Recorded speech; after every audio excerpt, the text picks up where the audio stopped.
Shalom, selamat pagi Bapak Ibu yang terkasih, yang ada di ruang Zoom dan yang mengikuti melalui saluran YouTube. Selamat bergabung di Menara Doa Segala Bangsa dalam ibadah prayer concert pagi ini.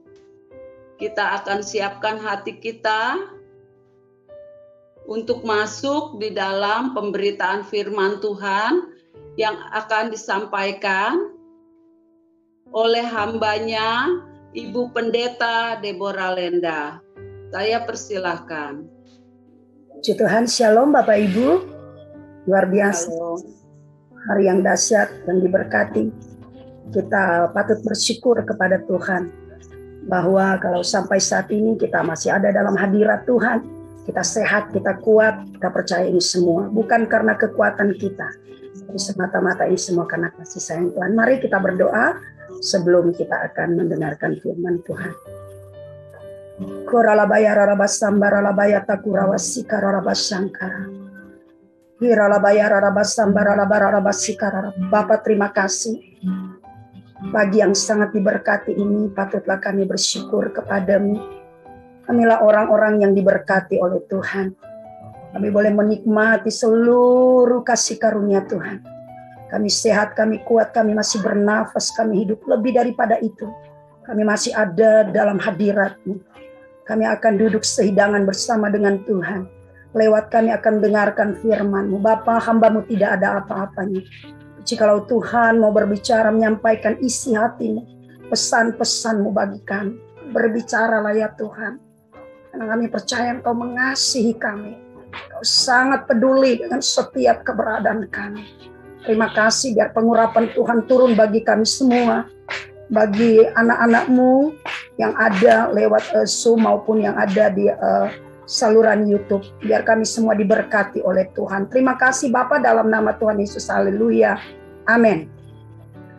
Haleluya. Puji Tuhan. Bapak Ibu, saya sangat bersyukur sekali kepada Tuhan bahwa Tuhan lagi boleh mempercayakan saya untuk men-share firman Tuhan ya. Karena memang pada beberapa ya minggu kemarin kalau nggak salah ya Pak Joshua Riko menawarkan saya untuk boleh bagi firman Tuhan ya bukan di acara prayer concert ini.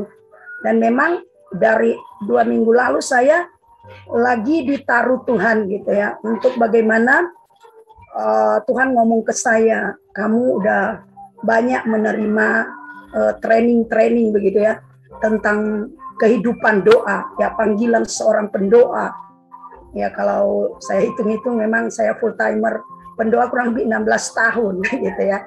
Jadi sebenarnya banyak hal yang saya pengen ya, untuk sama seperti Tuhan bilang kan, kamu diberi secara gratis ya, secara cuma-cuma kamu sebenarnya harus bagi begitu. Tapi saya sampai bilang kepada Pak Joshua, oke, nanti saya siap karena memang ada sesuatu ya, katakanlah itu sebuah pembelajaran atau sebuah materi atau apa. Tapi saudara, Ibu Juliet ngirim bahwa saya harus ganti hari ini, ada yang belum bisa.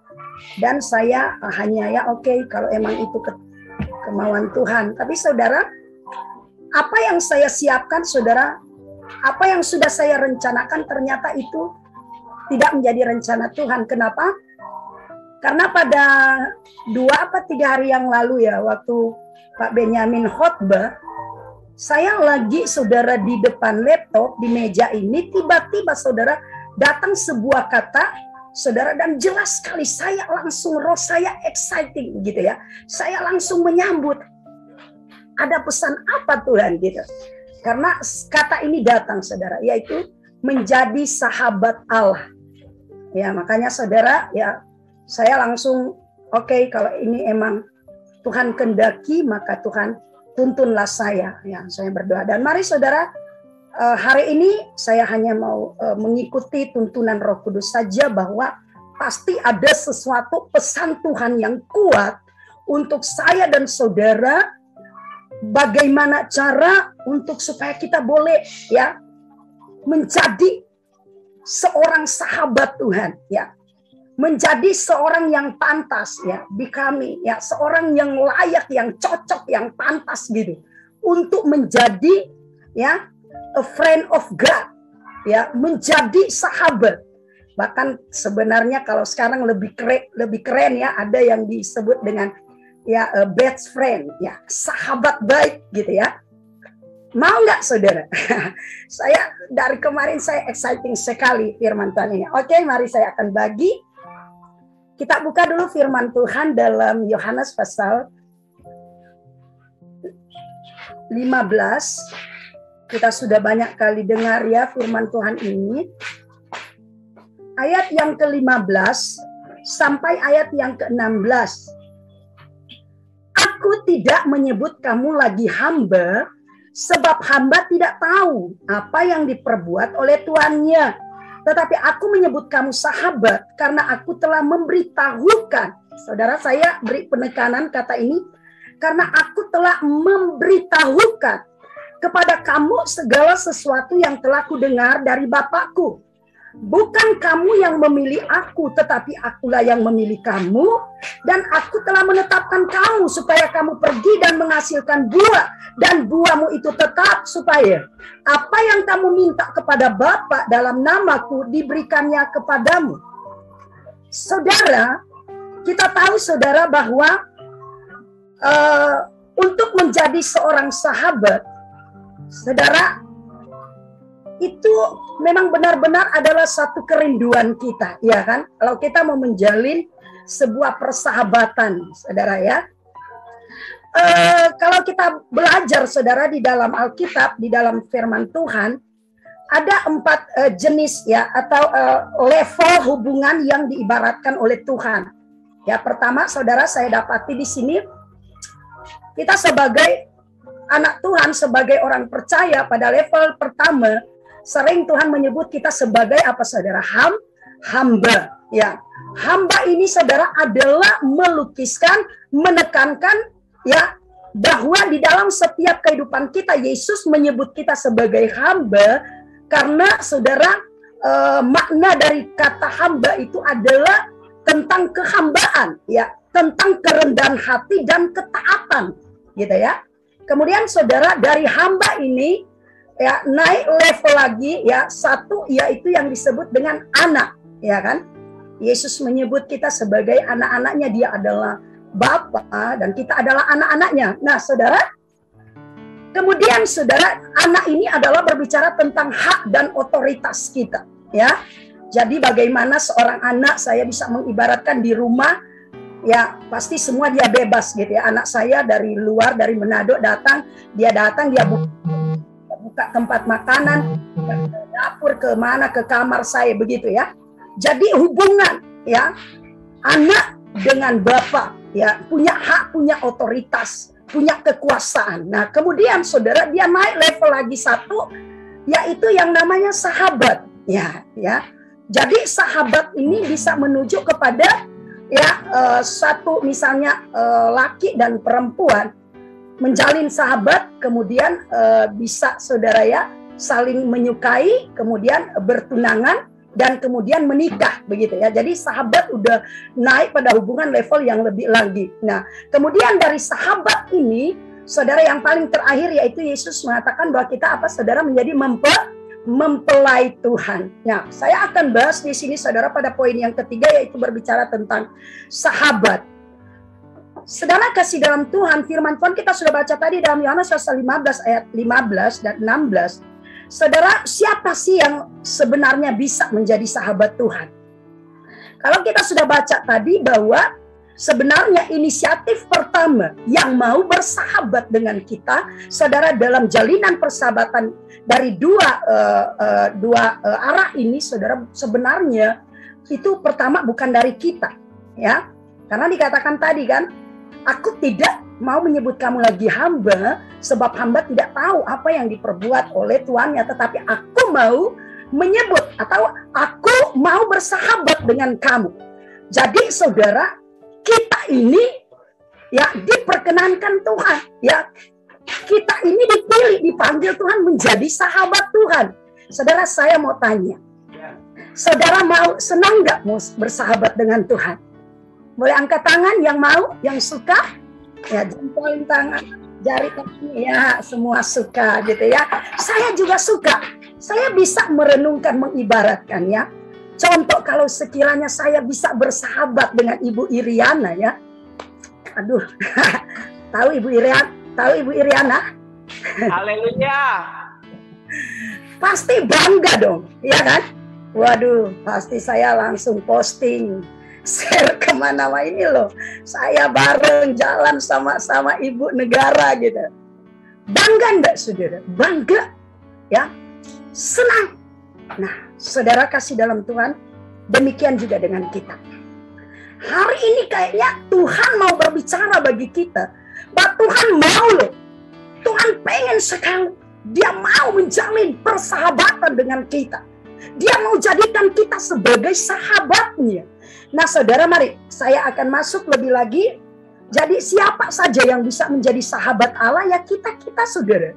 Ya, karena Tuhan mau. Tuhan yang menawarkan itu bagi kita. Kemudian saudara, mari kita lihat saudara. Ya, jadi kalau kita menjadi sahabat Allah, kita boleh menjalin hubungan, kita diterima, ya, dan kita memberi hidup kita, kerinduan kita merespon akan keinginan hati Tuhan ini, maka saudara, hal ini harus kita apa saudara? Syukuri, ya kan? Kita harus senang gitu, kita harus bangga bahwa kita boleh menjadi sahabatnya Tuhan. Saudara, kita datang pada poin berikut, mengapa kita mau diajak bersahabat dengan Tuhan, ya? Untuk apa kita mau dijadikan seorang sahabat? Apakah saudara hanya mau-maunya Tuhan, ya, supaya ya kira-kira kalau dalam persahabatan ini nanti saya akan jelaskan, akan masuk lebih dalam kepada hubungan, ya, relationship begitu ya. Jadi kita bisa lebih kental begitu, lebih akrab, lebih karib. Nah, apakah cuma sekedar dengan ya kalau ibu-ibu biasa ngumpul-ngumpul gitu kan? Bikin arisan gitu. Kalau dulu zaman offline udah selesai arisan ya makan-makan pulang ya gitu. Apakah hanya sebatas begitu saudara? Mari kita lihat firman Tuhan. Poin yang pertama saudara yang akan saya tunjuk kepada saudara. Kenapa Tuhan mau bersahabat dengan kita? Ya, Yohanes 15 ayat 15 bagian B yang saya katakan tadi, saya tekankan, ada kata aku memberitahukan, ya. Jadi hal yang pertama, kenapa Yesus atau tujuan apa Yesus menjadikan kita sebagai sahabatnya, yaitu karena dia mau berbicara dengan kita. Garis bawahi, karena dia mau bahwa apa yang ada dalam hatinya, apa yang menjadi keinginan hatinya, apa yang menjadi kerinduan hatinya, dia bisa share dengan kita. Amin, saudara. Senang nggak? Senang, saudara. Bangga. Tadi kita udah baca kan, aku tidak menyebut kamu lagi hamba, tetapi seorang sahabat, karena aku memberitahukan. Nah, saudara kasih dalam Tuhan, kita dijadikan saudara, ya, sebagai orang-orang yang dipercayakan Tuhan, yang Tuhan bisa menaruh isi hatinya kepada saya dan saudara. Itulah saudara alasan, tujuan pertama yang saya dapati dalam firman Tuhan pagi hari ini. Dan ini yang menjadi pesan Tuhan bagi Bapak, Ibu, Saudara. Bahwa kalau saudara bisa menjalin hubungan dengan Tuhan, kalau saudara bisa menjadi orang percaya, kalau saudara boleh berada di menara doa segala bangsa ini adalah supaya engkau bisa menyiapkan wadah hatimu, engkau bisa mendengar suara Tuhan berbicara, engkau bisa menangkap apa yang menjadi pesan Tuhan, isi hati Tuhan, rancangan Tuhan, kehendak Tuhan dalam hidupmu. Saudara, mari buka firman Tuhan di dalam saudara Yakobus pasal 2 ayat 23. Ya, saya mau baca ya cepat aja ya saudara ya, karena saya kayaknya agak panjang firman Tuhan ini. Yakobus pasal yang ke 2 ayat 23, dia bilang begini.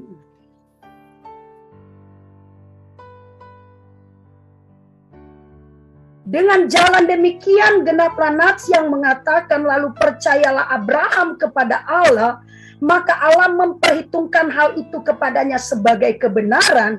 Karena itu Abraham disebut sahabat Allah.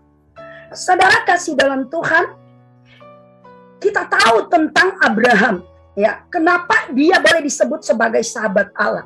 Saya dapati sini, saudara, ada 3 kunci yang Tuhan dapati, saudara, ya, yang saya bisa mengangkat dari firman Tuhan. Pertama, Abraham dikatakan sebagai bapak, ya, orang beriman. Tentunya, saudara, Abraham memiliki, saudara, standar kehidupan iman yang emang benar-benar, saudara, iman itu ada iman yang luar biasa. Kenapa saya katakan? Ya iya, emang dia yang harus menjadi ya topnya begitu kayaknya. Jadi imannya ada di puncak, dan kita semua sebagai anak-anak Abraham, kita hidup daripada kepada iman, saudara, kepada Yesus, dan kita disebut sebagai ya anak-anak Abraham. Abraham adalah bapak orang beriman. Ya, itu yang dikatakan. Nah, di sini, saudara. Jadi iman. Kemudian, saudara, Abraham ini sebagai sahabat Allah, dia mengadakan suatu tindakan. Ya, dalam ketaatan, ketika saudara bayangkan 25 tahun, saudara, dia nantikan akan janji, yaitu Ishak anaknya, saudara. Kemudian udah dikasih, terus saudara dapat perintah bahwa Ishak harus diserahkan, ya, harus dikorbankan. Coba, saudara.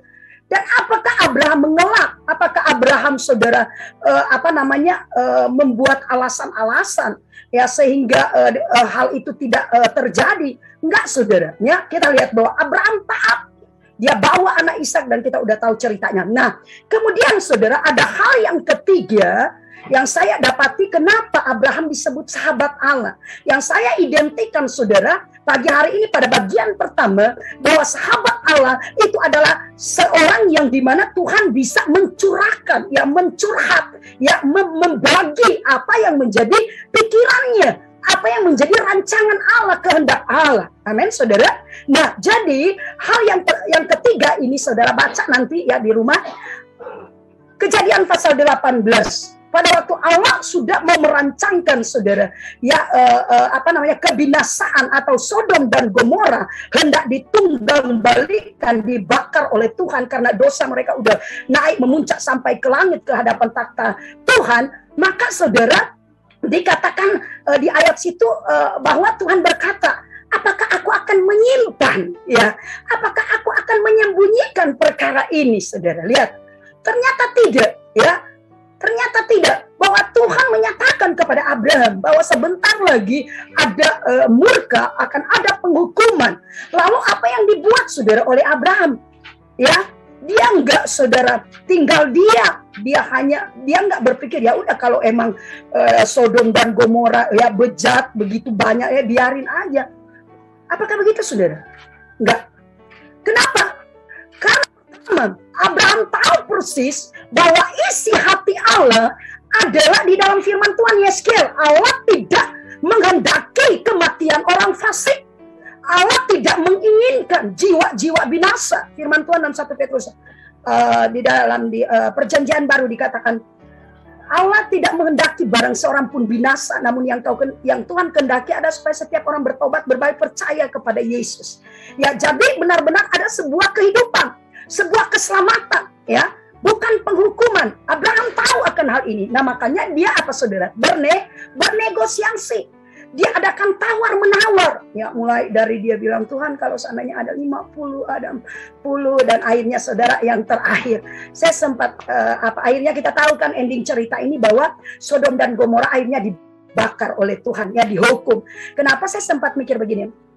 Kalau seandainya Abraham ada ngomong ke Tuhan, kan dia berhenti di angka berapa? 10 kali ya, kalau nggak salah. Kalau saja dia ada ngomong, Tuhan kalau tinggal satu, ya waktu itu kan tinggal satu keluarga ya, Lot, istri dan kedua anaknya, mantunya pun enggak gitu kan, padahal mereka tahu tentang penghukuman itu. Jadi hanya ada Lot, istri dan 2 orang anaknya, jadi 4 mereka yang dikeluarkan lari ya di gunung. Nah, saudara kasih dalam Tuhan, jadi di sini seandainya, sedangkan dalam Yeskel pasal 22, saudara 20 ya, Yeskel 22 ayat 30 di sana dikatakan ini ayat-ayat pendoa ya. dikatakan bahwa Tuhan mencari kalau ada seorang, ya. Bukan Tuhan mencari kalau ada 100 orang, saudara ya. Ya, saya lihat partisipan 64 orang. Tuhan nggak ngomong kalau ada 64 orang. Tapi saudara baca garis di sana, saudara, Yeskiel 22 ayat 30. Aku Tuhan mencari kalau ada seorang yang berdiri, ya, menjadi benteng, ya, menjaga, mengingatkan Tuhan, berdoa, membela bangsa ini. Dan di situ Tuhan katakan dalam firman-Nya, saya baca, dikatakan bahwa aku tidak menemukan. Bayangkan saudara ya. Jadi itu saudara. Abraham sebagai sahabat Allah, dia bisa mengerti ya apa menjadi isi hati Tuhan. Dan kemudian saudara, Abraham ini dapat saya katakan dia adalah seorang intercessor, ya. Intercessor atau saudara seorang pendoa syafaat, dia berbeda dengan pendoa biasa. Ya, pendoa syafaat itu saudara adalah orang yang standing in the gap, ya, berdiri di antara celah, ya. Jadi dia memperdamaikan, dia membawa, ya. Jadi dapat saya simpulkan seorang pendoa syafaat, arti kata syafaat, ya, intercessor itu adalah orang yang berdiri. Dengar baik saudara. Seorang pendoa syafaat itu orang yang dekat dengan Tuhan, orang yang menjadi sahabat Tuhan sama seperti Abraham, adalah orang yang berdoa bukan untuk dirinya sendiri. Amin saudara ya. Jadi itu arti pendoa syafaat. Ya, bersyafaat, berdoa bagi kepentingan orang lain, berdoa bagi keselamatan orang lain, berdoa bagi bangsa, bagi jiwa-jiwa, bagi orang-orang yang kalau dapat saya katakan saudara, kayak melihat ada orang-orang yang sementara antri menuju ke lautan api, ke jurang neraka, lalu saudara berdiri di situ dan saudara menghentikan perjalanan mereka, yaitu ya standing in the gap. Saudara berdiri dan saudara mengalihkan, ya begitu ya. Jadi saudara mengalihkan jalan mereka untuk supaya tidak pergi ke jurang kebinasaan. Nah, jadi itu saudara. Coba baca satu ayat lagi saudara. Di dalam Mazmur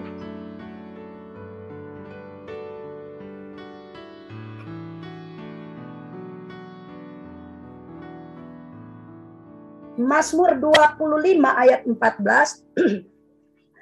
Tuhan bergaul karib dengan orang yang takkan dia dan perjanjiannya diberitahukan kepada mereka.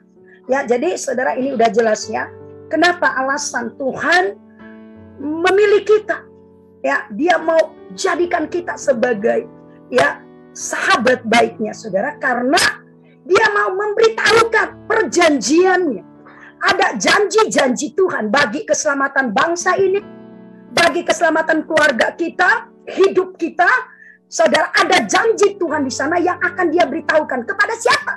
Kepada orang-orang yang bergaul karib dengan dia. Dalam arti kata, orang-orang yang bersahabat dengan Tuhan. Nah, sudah. Jadi hal yang berikut saudara. Jadi hal yang pertama, tujuan kenapa Tuhan memilih kita, mengambil kita menjadi sahabatnya, karena Tuhan mau men-share, ya, membagi, menceritakan, menyampaikan, memberitahukan apa yang menjadi rancangan Tuhan, apa yang menjadi keinginan Tuhan, apa yang menjadi perasaan Tuhan, apa yang menjadi pikiran Tuhan. Amin, saudara. Dan hal yang kedua, tujuan yang kedua Allah memanggil, memilih, menjadikan kita sebagai sahabatnya adalah supaya kita mengenal pribadinya. Ya, supaya kita mengenal pribadinya. Saudara, ada seorang murid, saudara, di dalam firman Tuhan di dalam Yohanes, ya, di dalam Yohanes di sana diceritakan ada seorang yang dikasihi oleh Tuhan, namanya Yohanes. Ya, dia dikatakan saudara di perjamuan, di lukisan perjamuan terakhir, ya, perjamuan malam, ya, perjamuan terakhir itu perjamuan kudus yang panjang itu, meja itu. Saudara lihat di gambar situ ada, ya, kalau lukisannya Leonardo da Vinci itu, nggak tahu kalau sekarangnya apa udah nggak ada atau masih ada. Jadi ada, saudara lihat di lukisan itu, ya, ada seorang yang duduk di sebelah kanan, ya, nanti saudara baca itu ada di Yohanes, kitab Yohanes. duduk di sebelah kanan Tuhan Yesus dan dia bersandar ya di dada Tuhan Yesus. Ya. Saudara, jadi dia bersandar ya. Dalam arti kata saudara bahwa Yohanes sangat dekat sekali. Ya, sehingga dia bisa, saudara saya pernah duduk saudara dekat suami, lalu saya menyandarkan kepala saya di dada suami saya, dan benar saudara, saya pernah bisa mendengar ya ritme detak jantung suami saya, dek dek dek begitu saudara. Jadi dekat ya, waktu kita dekat. Nah, Tuhan mau dia memilih kita menjadi sahabatnya agar kita mengenal dia, kita dekat dengan dia, kita berpadu dengan dia, kita menyatu, kita bersekutu dengan dia. Nah, itu hal yang kedua. Saudara, nanti saudara baca ya di rumah aja. Jadi ada contoh ya perpaduan jiwa, ya persahabatan antara saudara di Perjanjian Lama. Ada yang tahu saudara?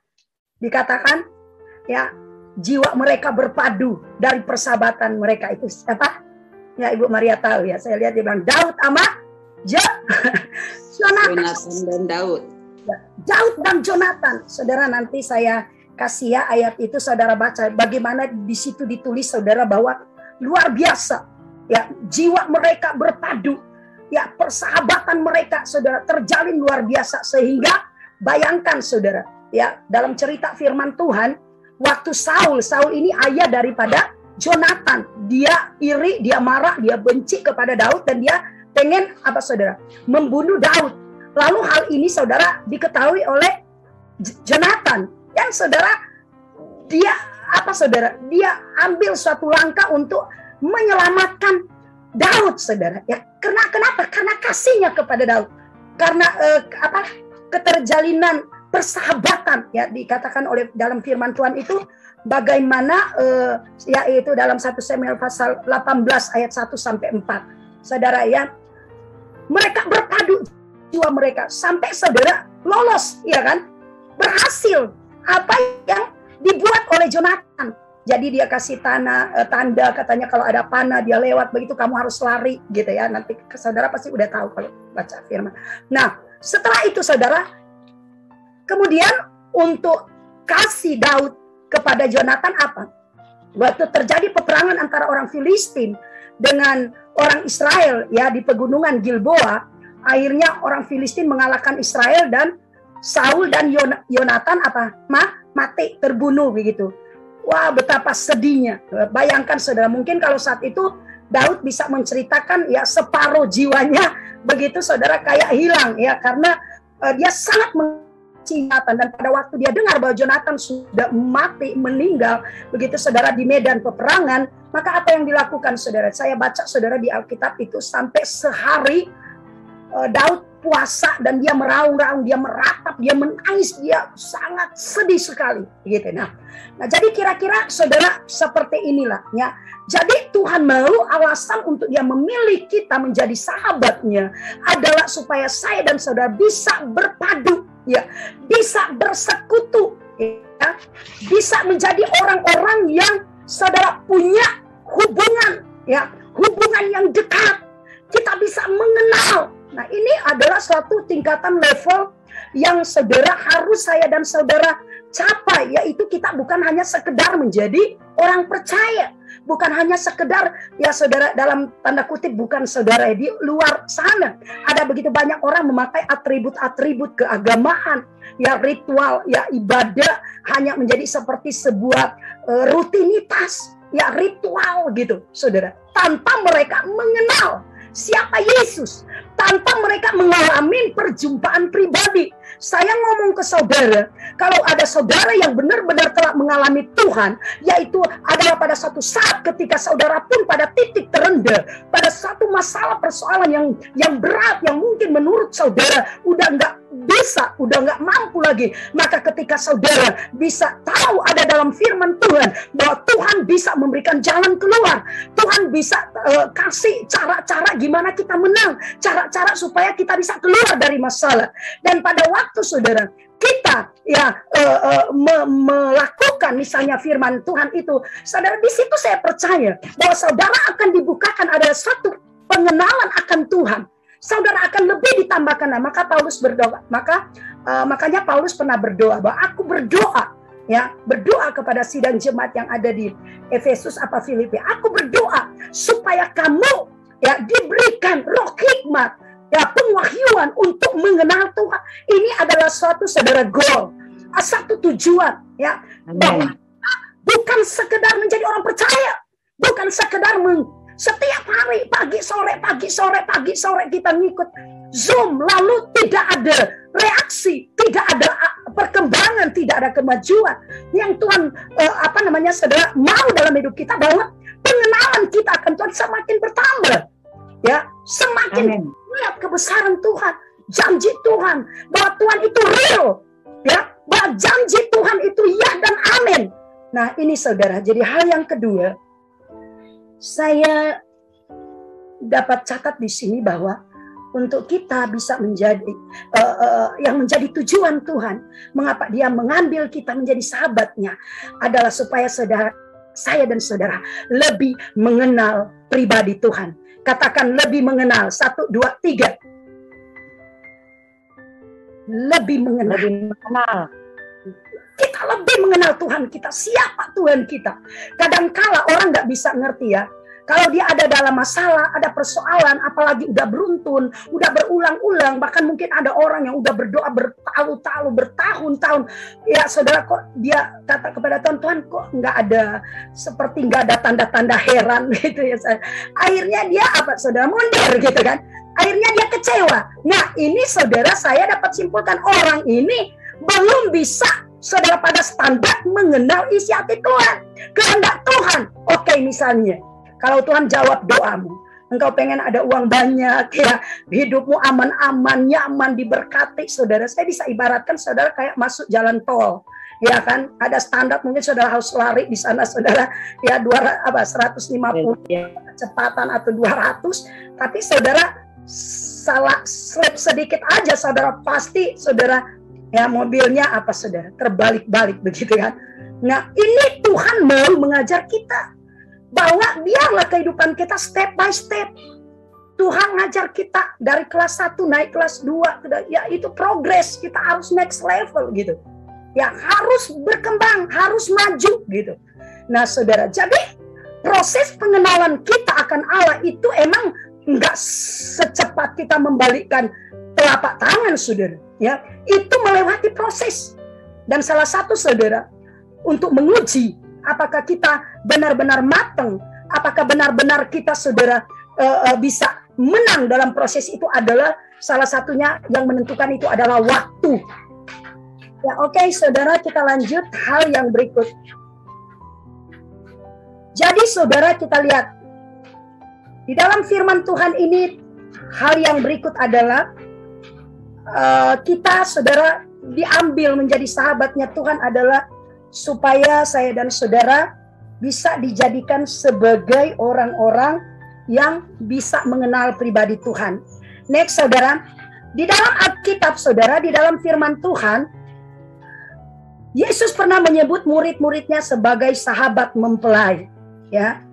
Jadi itu ada dalam kitab Matius pasal 9 ayat 15, Yesus pernah berkata begitu, ya. Jadi ada murid-murid daripada Yohanes Pembaptis datang kepada murid-murid pada Yesus, dan ada murid-murid Yesus di situ. Lalu mereka berkata, Tuhan Yesus, kok kenapa kami murid Yohanes diajar untuk berpuasa? Kami selalu berpuasa. Kok Tuhan Yesus, murid-muridmu nggak pernah berpuasa, gitu kan? Nah, lalu apa Yesus bilang? Ya, nggak perlulah, karena mereka itu sahabat mempelai. Nanti kalau mempelainya udah diangkat, mereka akan berpuasa, gitu, saudara, ya. Jadi Tuhan Yesus menyebut murid-murid itu sebagai sahabat mempelai. Nah, saya dan saudara, siapa yang merasa bahwa kita adalah murid Tuhan Yesus? Boleh? Ya, angkat tangan, ya. Kita adalah murid-murid Tuhan Yesus yang disebut sebagai sahabat mempelai Allah. Wow, luar biasa, saudara. Ya, jadi Yesus menyebut kita sebagai sahabat mempelai, ya. Dan hal yang terakhir, saudara, kenapa Yesus dengan tujuan apa Dia mengambil kita, menjadikan kita sahabat?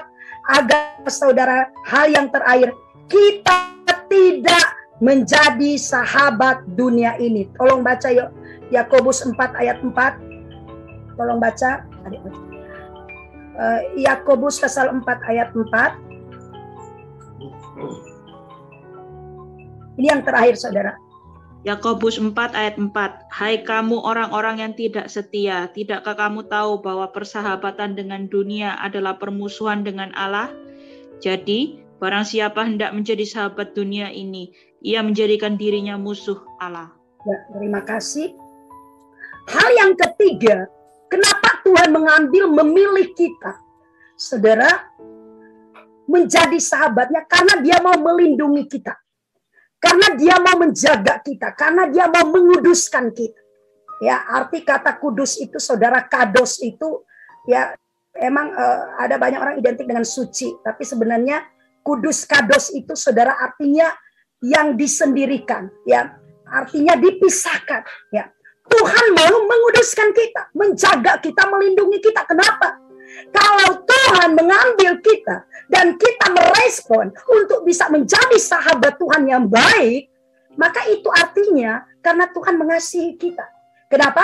Karena dikatakan kalau saudara orang-orang bersahabat dengan dunia ini, otomatis saudara itu berseberangan, ya, berlawanan. Kenapa?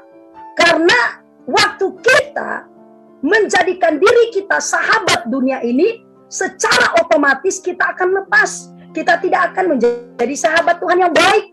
Sehingga saudara, apa dikatakan? Orang-orang yang tidak, ya, saudara, ya semacam berkoalisi begitu, ya, bersekutu bersama-sama dengan Tuhan, dia menjadikan musuh Tuhan, menjadi lawan Tuhan, menjadi oposisi, ya, menjadi lawan, menjadi setru. Wow, saudara, betapa ngeri, ya, kalau saudara baca terus kayaknya di ayat itu, ya, yang dia bilang betapa dia menempatkan rohnya dan mengingininya dengan cemburu. Ada enggak? Coba deh baca di ayat berikut kayaknya. Nah, jadi dikatakan, saudara, bagi saya betapa ngeri, ya, kalau kita menjadi lawannya Tuhan. Ya, kalau firman Tuhan di Roma 8 itu konsep yang lain. Ya, itu untuk saya dan saudara. Kalau ada orang yang melawan kita, ya, siapakah yang akan melawan orang-orang yang pilihan Allah? Siapa yang menggugat, gitu, ya? Ya, tidak ada, karena Tuhan membela. Nah, sekarang gimana kalau kita yang menjadi lawan Tuhan? Saudara, pasti ngeri, saudara, ya. Kita tidak akan pernah bisa, ya, melihat akan rancangan Tuhan. Pasti kita akan dibiarkan, saudara. Ya, kita akan berjalan dengan pikiran kita, dengan kehendak hati kita, dengan akal kita akan menjadi liar. Ya, tidak ada penuntun, tidak ada pengarah, saudara. Ya, jadi saudara, Tuhan mau supaya kita, saudara, bersahabat, ya, dengan Tuhan agar kita dilindungi. Kita menjadi sahabat Tuhan, kita menjadi sekutunya Tuhan. Ya, kita tidak dilawan oleh Tuhan. Saudara, banyak orang di luar sana berkoar-koar, membela mati-matian agamanya. Tapi sesungguhnya mereka sementara menantang Tuhan. Mereka sementara mau melawan, ya, membuat oposisi, saudara, ya, dengan Tuhan. Tapi pagi hari ini is the best. Sangat luar biasa. Saya dan saudara mau menjadi sahabat Tuhan. Katakan amin. Amin. Amin. Dikatakan, saudara, firman Tuhan Yakobus 4 ayat 4, ciri-ciri orang yang bersahabat dengan dunia adalah, yaitu tadi dikata, hai kamu orang yang tidak setia. Saudara, ya, yang tidak setia. Kemudian saudara, yang menjadikan dia musuh, ya, setru Allah. Jadi barang siapa yang tidak bersahabat dengan Tuhan, maka otomatis dia menjadi sahabat dunia ini. Dan dikatakan firman Tuhan, barang siapa yang bersahabat dengan dunia ini, dia menjadikan Allah sebagai musuhnya. Dan hal yang ketiga, saudara, membangkitkan cemburu Allah. Itu kayaknya di ayat sesudah itu, ayat 20. Ayat yang kelima, janganlah kamu menyangka bahwa kitab suci tanpa alasan berkata, roh yang ditempatkan Allah di dalam diri kita diingininya dengan cemburu. Ya, saudara, ya, Tuhan cemburu. Kalau saya dan saudara main-main, ya, Tuhan cemburu. Sebentar kaki kiri di dunia, sebentar kaki kanan ya, berapi-api begitu ya saudara ya. Roh yang dia tempatkan, dia cemburu. Kenapa? Karena emang benar-benar dia mau jadikan kita sebagai sahabat yang nanti next saudara sebentar kita akan jadi pacarnya Tuhan. Ya, kita akan bertunangan, ya kan? Orang kan bertunangan jadi pacaran gitu kan diawali dengan apa? Perkenalan, persahabatan yang ideal ya. Nggak tahu kalau ala Facebook gitu kan. Biar pakai foto orang lain, pakai bule lagi gitu kan. Lalu menjalin hubungan gitu.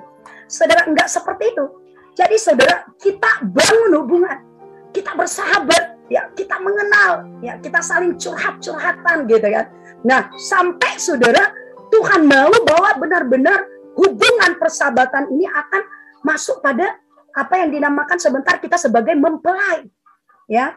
Jadi saudara kasih dalam Tuhan, Tuhan cemburu, ya. Cemburu itu saudara, kalau pacar saya cemburu, saya suka apa misalnya berteman dengan orang lain, dua, emang pertama karena dia mungkin jealous ya, dia memang orang pencemburu. Kedua, di balik itu juga karena mungkin dia sayang gitu kan. Ya iya, saya pakai saudara kata cemburu ini cemburu ilahi, ya kan? Karena Tuhan mau supaya kita jangan jadi sahabat dunia, sampai dikatakan roh yang kutempatkan kepadamu, ya roh yang diingini itu membangkitkan cemburu, artinya dia mengingininya, artinya Tuhan mengingini benar-benar bahwa kita ini menjadi sahabat satu-satunya gitu, sahabat baiknya, sahabat yang benar-benar dia mengenal kita, ya itu otomatis kita kok ciptaannya pasti dia tahu saudara, hati kita, motivasi kita, pikiran kita, perasaan kita dia tahu.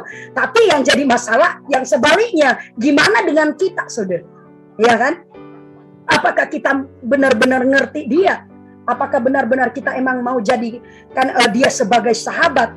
Oke saudara, next. Jadi saudara kasih dalam Tuhan ya, orang-orang yang mau bersahabat dengan dunia dengan ciri-ciri ini saudara, yaitu pertama orang yang tidak setia, kemudian dia ya secara otomatis dia menjadikan hidupnya, keluarganya, dirinya itu pribadinya saudara, dirinya sebagai musuh, sebagai lawan, sebagai oposisi Allah. Kemudian dia akan membangkitkan cemburu Allah. Di situ pada ayat terakhir sebenarnya ada kata murka, ya kan? Ya iya saudara. Ya, jadi dia saudara mau, ya tujuan yang terakhir kita adalah dia mau bersahabat dengan kita agar saya dan saudara tidak terbabit dengan keadaan dunia. Tidak dunia ini saudara yang awal-awalnya emang mungkin enak, mungkin bagus kemuliaannya, kehormatannya dan bla bla bla. Tapi yang akhirnya sebenarnya itu saudara dikatakan menuju kepada kebinasaan, ya kan? 1 Yohanes 2:15. Dan dunia ini sedang lenyap oleh segala keinginannya, keinginan mata, keangkuhan hidup, dan apalagi yang satu. Tapi orang-orang yang melakukan firman Allah hidup kekal selama-lamanya. Amin, saudara.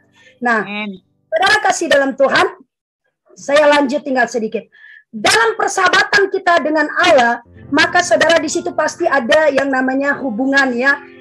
Terjalin, ada komitmen, ya, terjadi sebuah pengenalan, ya, pergaulan, saling mengenal. Nah, jadi saudara, intinya kalau saya dan saudara boleh dipilih dipanggil oleh Tuhan, saudara kita ada komitmen dengan Tuhan. Amin saudara, ya. Kita ada ikatan perjanjian dengan Tuhan. Oke Tuhan, terima kasih. Tuhan boleh menjadikan saya sahabat Tuhan. Dan saya mau tentunya sebagai sahabat saudara, ada hal-hal yang istilah saya sebenarnya persahabatan itu harus kedua pihak, ya, dua arah itu saling enak begitu, saling menyenangkan begitu, ya kan? Jangan yang satu enak, yang satu mati-mati saudara, yang satu sengsara, yang satu enak, yang satu senang gitu kan. Ya harus saudara ada punya komitmen, bangun komitmen untuk saudara bagaimana saudara kita bisa menjalin hubungan yang baik.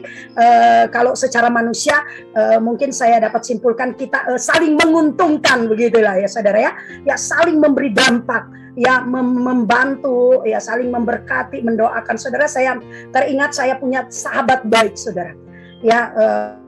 Dia tadinya satu sekolah Alkitab dengan saya tahun 92. Kami saudara di asrama sangat saling mengasihi. Ya, jadi kadang maaf bicara pakaian saya dia bisa pakai. Ya kalau dulu kan pakai putih hitam. Saling tukar-tukar ya. Kalau mamanya bawa makan makanan dikasih saya, atau saya juga bawa makanan gitu biasa. 6 bulan ya saya di sekolah Alkitab di di asrama, nggak boleh pulang selama 6 bulan, nggak boleh keluar, harus di situ saja. Nah, saya punya sahabat saudara, dan apa yang terjadi setelah selesai kita di training begitu ya, pisah, dia ke utara ke daerah Manado Paldua, saya ke ujung Kulon, ke daerah selatan saudara, di desa yang paling ujung begitu saudara, di daerah Bola Mongondo, dia di kota saudara. Dan akhirnya waktu itu kan belum ada Facebook ya, saya sedih sekali, saya nggak ada hubungan lagi dengan dia saudara. Kemana ini saya tanya-tanya mereka, nggak tahu gitu saudara ya. Namanya Ira. Mana Ira? Saudara maaf bicara, ternyata saudara sesudah ada Facebook, lalu dia cari saya saudara, dan ketemulah ya. Itu sebenarnya untuk keuntungan yang lain, sisi positifnya dari medsos gitu. Saya dapat, dia dapat saudara.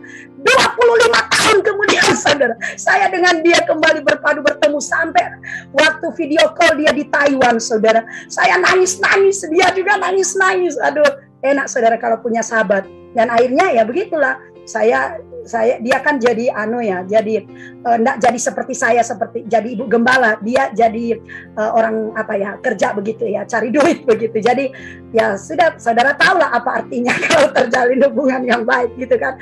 Ya aman begitu saudara. Ya punya sahabat yang baik saudara ya. Waktu dia datang saudara 2 tahun kemarin, pokoknya langsung dia datang di Langowan, dia langsung ke sini saudara, dia langsung datang ke saya ya begitu. Jadi sahabat yang baik, senang saudara punya sahabat, apalagi Yesus, kita punya sahabat yang selalu peduli, yang selalu setia dengan kita. Amin saudara. Nah, jadi saudara, saya akan bahas dengan cepat 4 unsur dalam persahabatan. Pertama saudara, yang Yesus sudah lakukan dan sebagai pesan Tuhan saat ini, bahwa saya dan saudara harus lakukan itu untuk menjadi dan sudah menjadi sahabat Tuhan yang baik, yang setia. Ada 4 unsur ini saudara yang harus saya dan saudara miliki, yaitu pertama kasih ya. Hal yang pertama adalah kasih dalam menjalin suatu persekutuan persahabatan ini saudara yang baik ya. Ya, Yesus sudah lakukan ini ya. Ini saya 4 ya saudara. Jadi itu pertama kasih, kemudian hubungan ya, kemudian hubungan ya, kemudian korban. 3 korban, 4 setia. Jadi kasih, relationship ya, kasih love, kedua relationship, hubungan, kemudian saudara korban ya, sacrifice, korban. Kemudian saudara kesetiaan. Nah, saudara, 4 unsur ini untuk kita bisa merespon menjadi sahabat Tuhan yang baik adalah pertama kasih. Kasih ini saudara belajar, ada 4 dari kasih ini. Kasih pertama adalah kasih agape. Ya, kasih yang tanpa alasan. Kasih yang benar-benar ya, tidak peduli. Ya, kasih yang tulus, murni, tak bercacat. Ya, kasih agape ini saudara enggak dimiliki oleh manusia. Kasih agape ini hanya dimiliki oleh Tuhan Yesus ya. Dia mengasihi kita tidak peduli dari latar belakang apa kita. Dia mengangkat kita, dia mengampuni kita, dia mencintai kita dari suku mana, dari asal mungkin seperti saya lah, dari kampung begitu. Ya kan saudara. Dia mengasihi ya dengan kasih agape begitu saudara ya. Kasih yang tanpa batas. Ya, kasih yang tidak ada alasan, tidak peduli. Dia mau orang sakit, sehat, sembuh, kaya, miskin, terpelajar, tidak terpelajar, ini saudara. Ya, ini yang dimiliki oleh Yesus. Kasih agape, kemudian kasih filio. Ya, ada akar kata di sana saudara yang sering kita dengar, Philadelphia. Philia itu artinya hubungan kasih persaudaraan, ya, persahabatan terjalin, ya. Filio, kemudian yang namanya dengan kasih storge. Kasih storge, kasih orang tua kepada anak. Dan ada satu lagi kasih eros, ya, yang kita tahu.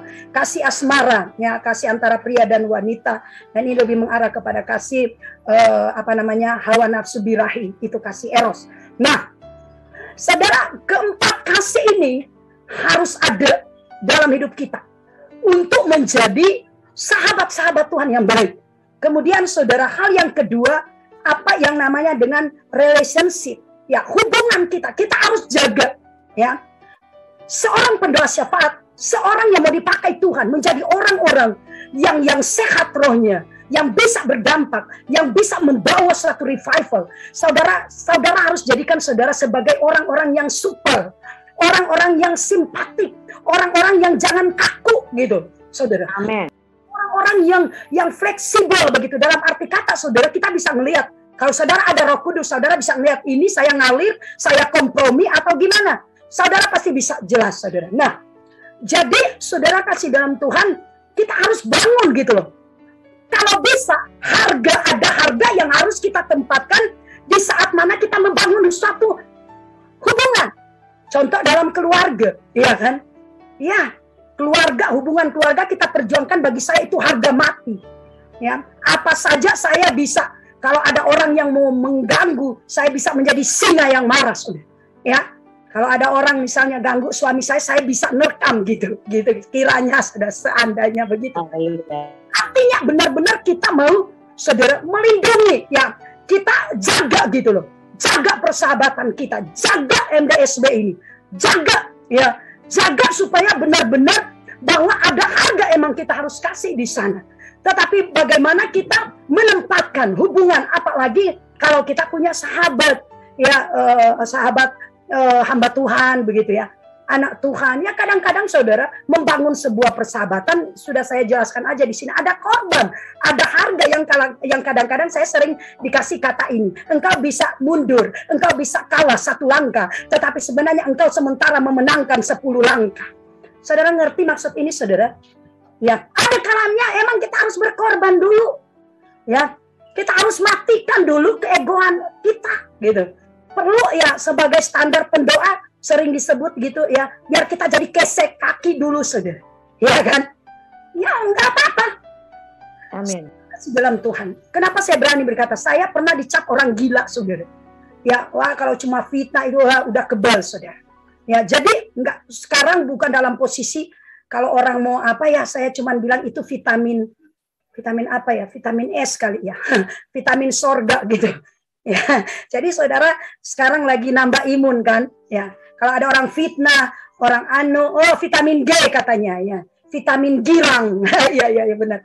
Vitamin G itu vitamin girang, artinya kita syukuri aja, kita mengucap syukur. Emang mungkin saudara ngomong ya kan nggak semudah dengan apa yang diomongin Ibu Deborah begitu kan? Tapi mari saudara, kalau engkau mau menjadi sahabat Tuhan yang luar biasa, maka engkau harus menempatkan ya hubungan ini. Kalau boleh saudara bayar harga agar supaya pertemanan kita, kira-kira begitu ya, hubungan kita, persahabatan kita bisa kita jaga, kekeluargaan kita, ya kan?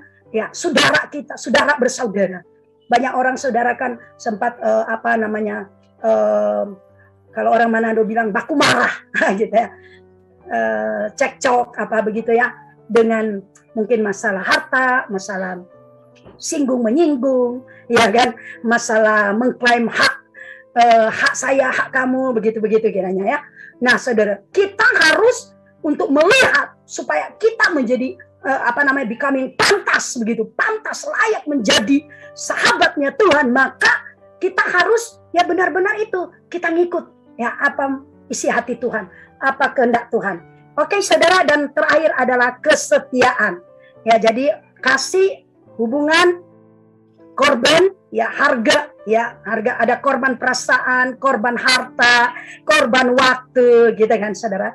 Ya ini harus ada ya di pendoa, korban harta, korban waktu, korban perasaan, apa lagi? Boleh nggak tambah lagi? Gitu ya. Jadi ada korban-korban, dan korban-korban ini menjadi bau-bauan yang harum di mata Tuhan, di penciuman Tuhan. Nah, kemudian terakhir kesetiaan. Seorang sahabat saudara, ada orang awal-awal mungkin susah ya, biasa-biasa mungkin ekonominya ya, dari teman SMU saya banyak teman. Ya, saya lihat, waduh, tadinya saya kenal gitu. Siapa, karena saya juga sering main ke rumah mereka. Waduh, ini orang susah lah katakan begitu. Tapi kok tiba-tiba sekarang saya lihat ada teman saya namanya Meiti, ya. Dia itu ada di Papua sekarang. Wow, luar biasa. Bahkan sekarang dia mau jadi apa saudara, di PON itu kan, PON ini acara PON kan mau bikin di Papua. Dia posting saudara, dia menjadi salah satu saudara pengurus atau yang menangani begitu. Wah, dahsyat luar biasa.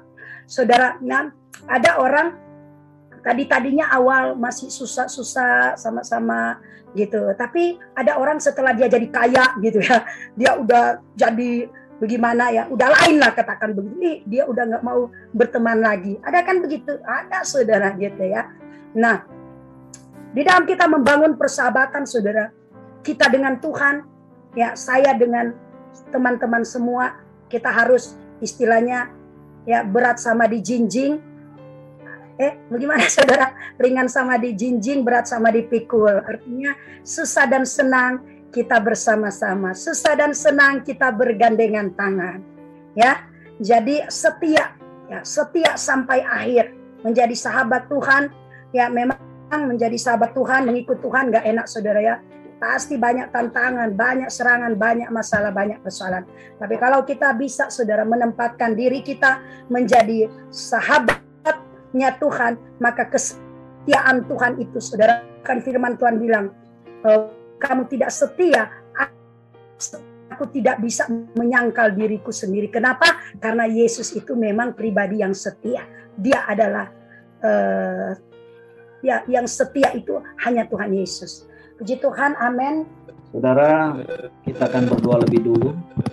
Saudara, kita akan masuk dalam satu acara khusus, dan acara ini penting, saudara, untuk kita mentabiskan mereka-mereka yang akan melayani Tuhan. Ya. Dan sebelumnya kita akan berdoa terlebih dahulu. Bapa di surga, dalam nama Yesus Kristus kami undang hadirat Tuhan ada bersama kami. Pengurapan kuasa-Mu turun atas kami, hamba-Hamba-Mu dalam 5 jawatan, di mana kami mau bawa mereka yang Kau sudah pilih dan tetapkan untuk melayani umat-Mu, supaya sungguh-sungguh mereka dipersiapkan oleh Tuhan. Dan kami minta biarlah Tuhan sendiri akan lawat jamaah mereka satu persatu. Urapi mereka yang akan melayani Tuhan, baik melalui pelayanan di Menara Doa Segala Bangsa maupun Sekolah Doa Apostolik Profetik. Dalam nama Yesus kami berdoa. Amin. Saudara, pagi ini kita akan mentabiskan di hadapan Tuhan untuk mereka-mereka yang akan melayani Tuhan di Menara Doa Segala Bangsa. Nah saudara, kalau saudara tanya, pentabisan itu sebenarnya tujuannya untuk apa? Saudara, kita melayani Tuhan yang Maha Kudus. Nah, pentabisan itu adalah yang pertama, saudara yang melayani Tuhan dikuduskan.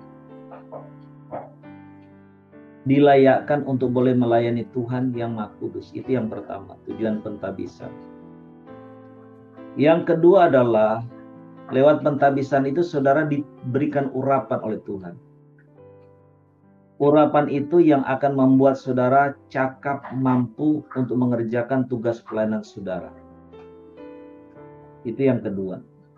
Yang ketiga saudara, melalui pentabisan itu saudara apa? Saudara akan mendapatkan proteksi ilahi yang khusus dari Tuhan terhadap segala bentuk apapun serangan-serangan daripada setan. Baik saudara pribadi tentu dengan keluarga dan segala usaha pekerjaan keuangan saudara. Jadi itu. Dan tentu yang keempat adalah dengan saudara ditabiskan, saudara sah di hadapan Tuhan, di hadapan jemaat Tuhan, bahkan saudara sah di surga, sehingga saudara sendiri tentu akan mendapatkan pelayanan daripada malaikat-malaikat Tuhan, ya. Saudara akan dapat perlindungan daripada malaikat-malaikat Tuhan secara khusus. Karena saudara-saudara yang melayani Tuhan itu menjadi pejabat-pejabatnya kerajaan Tuhan, ya. Nah, saudara, karena kebutuhan, ingat ya. Karena kebutuhan, kita sudah membentuk satu struktur organisasi di dalam pelayanan. Yang tentu struktur organisasi ini disesuaikan dengan kebutuhan juga. Tetapi struktur organisasi ataupun manajemen dalam pelayanan kita di Manado segala bangsa itu disusun sedemikian rupa supaya praktis. Dan yang pertama dan utama adalah supaya benar-benar nyata bahwa pelayanan ini milik Tuhan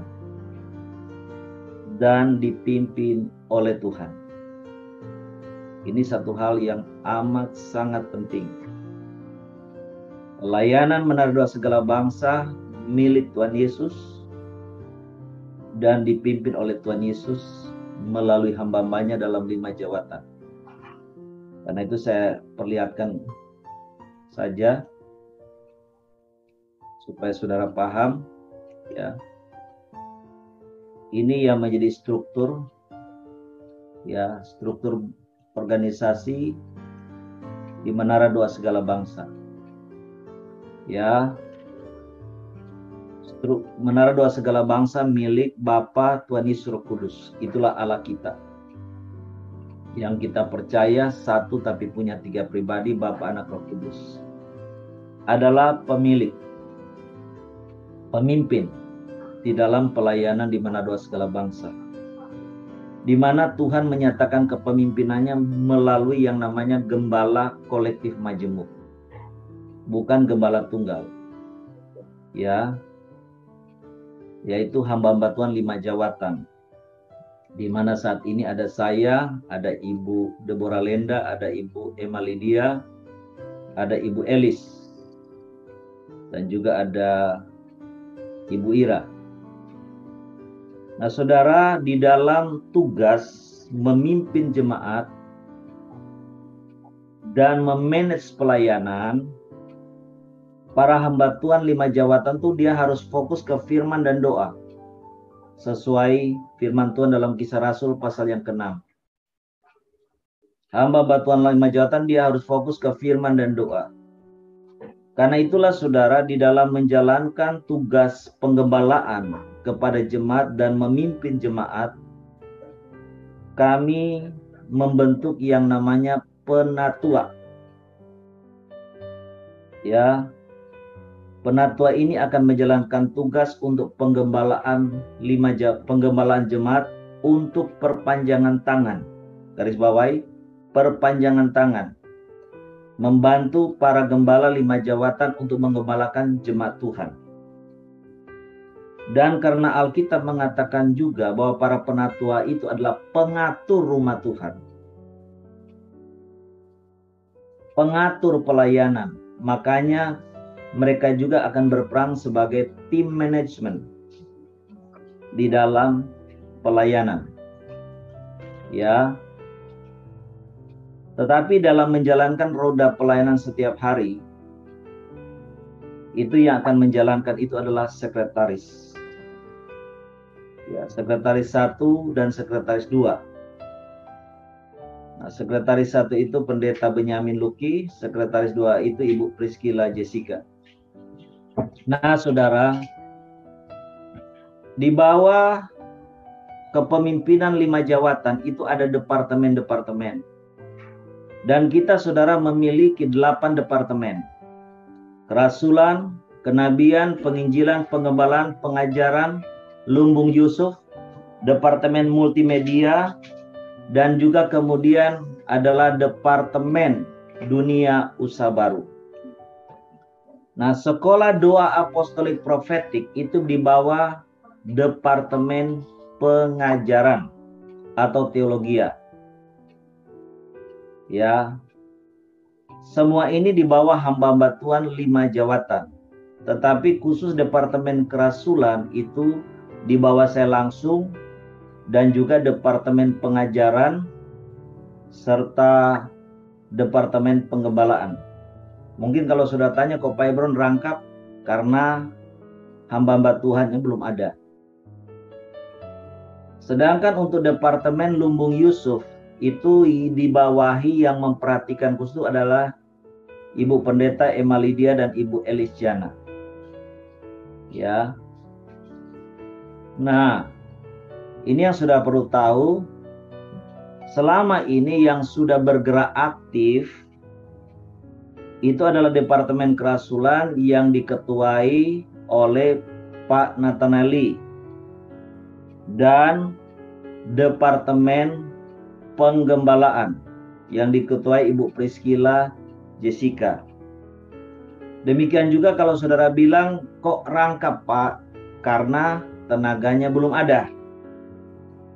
Ya, karena itu saudara, bagi saudara yang mau melayani Tuhan di Menara Doa Segala Bangsa, saudara bisa mendaftar. Karena saya sudah perintahkan kepada Bu Priscilla, dalam perannya dia juga sebagai sekretaris dari hamba-hamba Tuhan 5 jawatan dan sekretaris umum, untuk memberikan pengumuman. Ya, kita membuka kesempatan kepada siapapun yang mau melayani Tuhan, yang akan mengisi pelayanan di dalam departemen-departemen yang ada, dan juga tim-tim ibadah pagi dan malam. Ya, jadi kalau saudara lihat sering muncul Pak Nathanael, Bu Priscilla, karena departemen mereka lah yang sudah berjalan selama ini. Ya, seperti itu. Demikian juga dengan departemen Lundung Yusuf, cuma kan Lundung Yusuf ini sebulan sekali. Kalau departemen multimedia yang saudara terima flyer itu semua pekerjaan jasa-jasa dari departemen multimedia. Cuma mereka tentu lebih banyak di belakang layar. Dan yang akan sudah mulai jalan juga adalah departemen dunia usaha baru, di mana kita akan membangun perusahaan-perusahaan ya, sebagai wadah kingdom bisnis Tuhan. Nah, inilah saudara penjelasan sehubungan dengan struktur organisasi kita sesuai kebutuhan, supaya benar-benar lewat struktur ini saya tidak bisa berbuat semau gue. Ya, karena gembala kita gembala kolektif 5 jawatan. Nah, karena itu saudara, pagi ini kita akan secara khusus ya dengan hamba-hamba Tuhan, rekan hamba Tuhan lain dalam 5 jawatan, kita akan mentabiskan mereka yang akan menjadi penatua sekaligus tim manajemen, yang dikatakan oleh Alkitab mereka sebagai pengatur rumah Tuhan atau pelayanan. Tapi sebelum saya, saudara, dan rekan hamba-hamba Tuhan 5 jawatan mentabiskan para penatua, saya perlu kasih firman singkat supaya para penatua juga mengerti tugas tanggung jawab mereka, dan jemaat Tuhan juga tahu bagaimana harus bersikap kepada penatua sehingga tidak salah dan berdosa di hadapan Tuhan ya. Jadi saya minta waktu. Saudara, tugas para penatua itu yang pertama adalah membantu para rasul dan hamba-hamba Tuhan 5 jawatan dalam menggembalakan jemaat Tuhan. Kita baca 1 Petrus 5 ayat 1 sampai 4. Tolong satu orang baca dengan cepat. 1 Petrus 5 ayat 1 sampai 4. Tugas para penatua yang pertama membantu para rasul dan hamba Tuhan 5 jawatan menggembalakan jemaat Tuhan. 1 Petrus 5 ayat 1 sampai 4. Aku menasihatkan para penatua di antara kamu. Aku sebagai teman penatua dan saksi penderitaan Kristus, yang juga akan mendapat bagian dalam kemuliaan yang akan dinyatakan. Domba Allah yang ada padamu, jangan dengan paksa, tetapi dengan sukarela, sesuai dengan kehendak Allah, dan jangan karena mau mencari keuntungan, tetapi dengan pengabdian diri. 3. Janganlah kamu berbuat seolah-olah kamu mau memerintah atas mereka yang dipercayakan kepadamu, tetapi hendaklah kamu menjadi teladan bagi kawanan domba itu. 4. Maka kamu, apabila Gembala Agung datang, kamu akan menerima mahkota kemuliaan yang tidak dapat lain. Amin. Oke. Kedua, tugas para penatua itu membantu para rasul dan hamba Tuhan 5 jawatan bila ada masalah dalam jemaat dan gereja Tuhan. Jadi kalau nanti ada masalah dalam jemaat, di dalam Menara Doa Segala Bangsa atau Sekolah Doa Apostolik Profetik, nanti para penatua yang bertanggung jawab menyelesaikan. Ya, kalau jemaat dengan yang satu dan yang lain ada masalah, atau pengurus satu dengan yang lain ada masalah, ada gesekan, tugas penatua menyelesaikan. Jadi tidak perlu kita membantuan 5 jawatan yang selesaikan. Kalau mereka tidak sanggup, baru kita hamba Tuhan yang akan menyelesaikan masalah itu. Tetapi bukan saya, saudara ya. Nanti ada hamba Tuhan lain, yaitu Ibu Ira, yang akan membantu menyelesaikan. Kenapa? Saya hanya menempatkan diri sebagai lambang pemersatu. Saya tidak mau ada di pusaran konflik perselisihan antara jemaat atau pengurus. Karena saya posisinya ini membapai. Ya. Kiri anak, kanan anak, ya. Nanti anak yang satu minta dibela, nanti anak yang satunya lagi minta dibela. Nah, itu saudara, saya menghindar dari itu karena tugas saya membapai. Kita hamba Tuhan di dalam 5 jawatan, ya, membapai. Itu pekerjaan kita, tugas kita, ya. Nah, baca di dalam Kisah Rasul 15 ayat 6. Tolong yang mungkin di Jabodetabek aja yang baca supaya sinyalnya dan suaranya nggak putus-putus, ya. Kisah Rasul 15 ayat 6.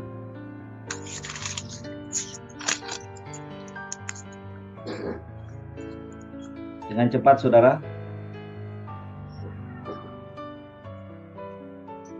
Pak Benyamin tolong bantu baca supaya cepat. Ayat 6, maka bersidanglah rasul-rasul dan penatua-penatua untuk membicarakan soal itu. Ya, jadi jelas ya. Penatua itu membantu para rasul, hamba Tuhan 5 jawatan untuk menyelesaikan masalah-masalah. Bahkan masalah teologi, saudara ya. Itu pada waktu itu ada masalah bahwa dari orang-orang Yahudi bilang yang sudah jadi Kristen itu mereka harus disunat. Ya, dan soal makanan haram tidak haram. Nah, disitulah rasul-rasul mengadakan sidang di Yerusalem dengan penatua untuk menyelesaikan masalah itu. Ketiga, para penatua itu bertugas khotbah dan mengajar. 1 Timotius 5 ayat 17. Tolong Pak Benyamin baca supaya cepat. Para penatua bertugas berkhotbah dan mengajar. 1 Timotius 5 ayat 17. 1 Timotius 5 ayat 17. Penatua-penatua yang baik, pimpinannya patut dihormati 2 kali lipat, terutama mereka yang dengan jerih payah berkhotbah dan mengajar. Amin. Ya, jadi penatua itu punya tugas khotbah ngajar. Ini yang membedakan antara penatua dan diaken. Kalau diaken tidak punya otoritas untuk khotbah ngajar, kalau penatua punya otoritas itu.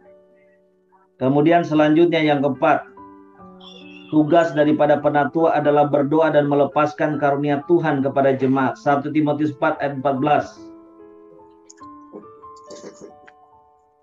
1 Timotius 4 ayat 14. Tolong baca Pak Ben. Jangan lalai dalam mempergunakan karunia yang ada padamu, yang telah diberikan kepadamu oleh nubuat dan dengan penumpangan tangan sidang penatua. Ya, jadi kita melihat sidang penatua. Jadi bukan penatua dalam posisi dia berdiri sendiri ya. Ya, tetapi dalam sidang penatua itu punya otoritas daripada Tuhan untuk melepaskan karunia Roh Kudus kepada jemaat Tuhan. Ya. Bahkan untuk menyampaikan nubuatan. Kelima, tugas para penatua itu berdoa untuk jemaat yang sakit. Yakobus 5 ayat 14.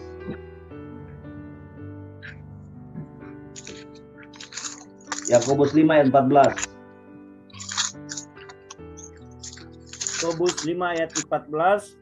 Kalau ada seorang di antara kamu yang sakit, baiklah ia memanggil para penatua jemaat supaya mereka mendoakan dia serta mengolesnya dengan minyak dalam nama Tuhan Yesus Kristus. Amen. Jadi jelas ya, tugas para penatua itu mendoakan mereka yang sakit.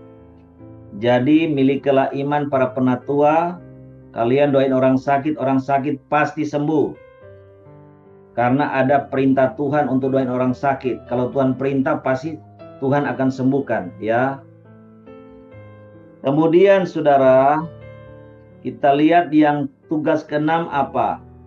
Mengatur rumah Tuhan atau pelayanan. Dalam hal ini adalah Menara Doa Segala Bangsa dan Sekolah Doa Apostolik Profetik. Titus 1 ayat 7. Titus 1 ayat 7. Titus 1 ayat 7, sebab sebagai pengatur rumah Allah, seorang penilik jemaat harus tidak bercacat. Cukup Pak, cukup situ aja. Ya, di situ katakan pengatur rumah Allah. Ya, tugas kalian mengatur pelayanan. Makanya saya katakan penatua juga sebagai tim manajemen.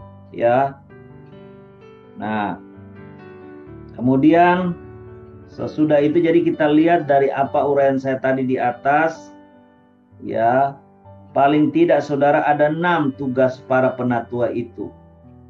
Nah, selanjutnya saudara, kita lihat siapa yang bertugas punya otoritas menetapkan penatua dalam pelayanan ataupun jemaat. Baca Kisah Rasul 14 ayat 23. Kisah Rasul 14 ayat 23. Di tiap-tiap jemaat, rasul-rasul itu menetapkan penatua-penatua bagi jemaat itu, dan setelah berdoa dan berpuasa, mereka menyerahkan penatua-penatua itu kepada Tuhan yang adalah sumber kepercayaan mereka. Amin. Jadi rasul Tuhan itu punya otoritas menetapkan penatua. Apakah cuma rasul-rasul? Tidak saudara, hamba Tuhan 5 jawatan semua punya otoritas itu. Baca Titus pasal 1 ayat yang kelima. Titus itu siapa? Titus itu adalah bagian tim kerasulan daripada Rasul Paulus. Dan Titus itu adalah seorang penginjil dan juga pengajar. Titus 1 ayat 5. Aku telah meninggalkan engkau di Kreta dengan maksud ini, supaya engkau mengatur apa yang masih perlu diatur, dan supaya engkau menetapkan penatua-penatua di setiap kota, seperti yang telah kupesankan kepadamu. Amin. Ya, jadi jelas ya. Jadi kalau pagi ini saya dengan rekan-rekan hamba Tuhan 5 jawatan yang lain mentabiskan saudara sebagai penatua di mana doa segala bangsa dan sekolah doa apostolik profetik, kami punya otoritas itu dari Tuhan. Jelas? Saudara, bagaimana sikap kita jemaat Tuhan kepada para penatua? Ya, jadi jelas tadi ya yang sudah dibaca firman dalam 1 Timotius 5 ayat 17. Bahwa jemaat Tuhan itu harus menghormati para penatua. Bahkan dikatakan harus menghormati sampai dikatakan 2 kali lipat. Berarti apa? Sangat hormat. Khususnya kepada mereka yang berkhotbah dan mengajar. Jadi ini nggak main-main saudara. Alkitab sampai mencatat ini secara khusus. Penatua yang baik pimpinannya patut dihormati 2 kali lipat. Terutama mereka yang berjerih payah berkhotbah mengajar. Jadi kita tidak boleh hanya menghormati kami hamba Tuhan 5 jawatan. Tapi jemaat Tuhan harus menghormati para penatua. Kalau saudara nggak hormat, saudara dosa kepada Tuhan. Ya, bukan kepada kita. Kedua saudara, 1 Timotius 5 ayat 19. Silakan Pak Benyamin baca. 1 Timotius 5 ayat 19. Ayat 19, janganlah engkau menerima tuduhan atas seorang penatua, kecuali kalau didukung 2 atau 3 orang saksi. Amin. Ya. Jangan menerima tuduhan atas seorang penatua kecuali kalau didukung 2 atau 3 orang saksi. Artinya apa saudara? Kita sebagai jemaat Tuhan itu tidak boleh memfitnah, menghakimi seorang penatua. Kecuali ada 2 atau 3 orang saksi dia melakukan kesalahan-kesalahan yang sifatnya fatal. Gak ada orang ya saudara yang gak bisa bikin kesalahan. Apalagi dengan mulut. Semua orang bisa melakukan kesalahan. Hamba Tuhan pun bisa seperti itu. Tetapi saudara, kesalahan-kesalahan yang fatal yang dibuat oleh seorang penatua, itu jemaat tidak boleh sembarang menuduh, memfitnah apalagi, dan menghakimi. Kalau nggak ada saksi, tidak boleh sama sekali. Itu adalah dosa di hadapan Tuhan. Ya, nah ini sikap yang Tuhan sudah atur bagaimana kita bersikap terhadap para penatua yang ada dalam jemaat Tuhan. Nah, sekarang kita akan lihat syarat penatua itu apa, saudara ya. Titus 1 ayat 5 sampai 9. Tolong Pak Ben baca sebagai ayat terakhir. Titus 1 ayat 5 sampai 9. Itu 1 ayat 5-9. Demikian firman Tuhan, aku telah meninggalkan engkau di Kreta dengan maksud ini supaya engkau mengatur apa yang masih perlu diatur dan supaya engkau menetapkan penatua-penatua di setiap kota seperti yang telah kupesankan kepadamu, yakni orang-orang yang tidak bercacat, yang mempunyai hanya 1 istri, yang anak-anaknya hidup beriman dan tidak dapat dituduh karena hidup tidak senonoh atau hidup tidak tertib. Sebab sebagai pengatur rumah Allah, seorang penilik jemaat harus tidak bercacat, tidak angkuh, bukan pemberang, bukan peminum, bukan pemarah, tidak serakah, melainkan suka memberi tumpangan, suka akan yang baik, bijaksana, adil, saleh, dapat menguasai diri, dan berpegang kepada perkataan yang benar, yang sesuai dengan ajaran yang sehat, supaya ia sanggup menasihati orang berdasarkan ajaran itu dan sanggup meyakinkan penentang-penentangnya. Amin. Ya. Dengan kata lain, saudara, mereka yang diangkat menjadi penatua adalah orang-orang yang memiliki karakter yang baik. Gak boleh suka ngamuk, gak boleh pemarah. Harus orang-orang yang rendah hati, orang sabar, punya self control emosi, ya. Bijaksana, saleh, rumah tangganya juga dalam kondisi baik, saudara. Itu syarat-syarat penatua tidak gampang, ya. Nah, saudara, karena itu pagi ini kami bersama rekan hamba Tuhan yang lain, kita akan mentabiskan di depan Tuhan para penatua ini, supaya apa? Mereka dikuduskan, dilayakkan melayani Tuhan. Kedua, apa? Supaya mereka diurapi, diberikan kecakapan, kemampuan untuk mengatur rumah Tuhan, pelayanan, dan membawa pelayanan pekerjaan Tuhan ini yang merupakan bagian kerajaan Tuhan menjadi maju berkembang, supaya mereka dan keluarga mereka dapat proteksi ilahi daripada Tuhan terhadap serangan setan. Keempat, supaya mereka mendapatkan pelayanan, ya, dan berkat dari Tuhan sendiri dan pelayanan malaikat-malaikat Tuhan dalam mereka menjalankan tugas, ya. Baik saudara, kita akan masuk. Saya undang rekan-rekan hamba Tuhan yang lain yang ada untuk bisa tolong di spotlight. Saudara, para penatua yang kita pilih dan tetapkan ini adalah para penatua yang sudah terbukti bisa bekerja sama dengan kami sebagai hamba-hamba Tuhan dalam 5 jawatan. Kedua, mereka ini adalah pemimpin-pemimpin visioner. Dan kita percaya karena mereka adalah pemimpin visioner yang memiliki visi, mereka akan membawa pelayanan ini semakin maju berkembang. Ketiga, mereka sendiri dalam hal ini bisa kompak, bisa sehati. Ya.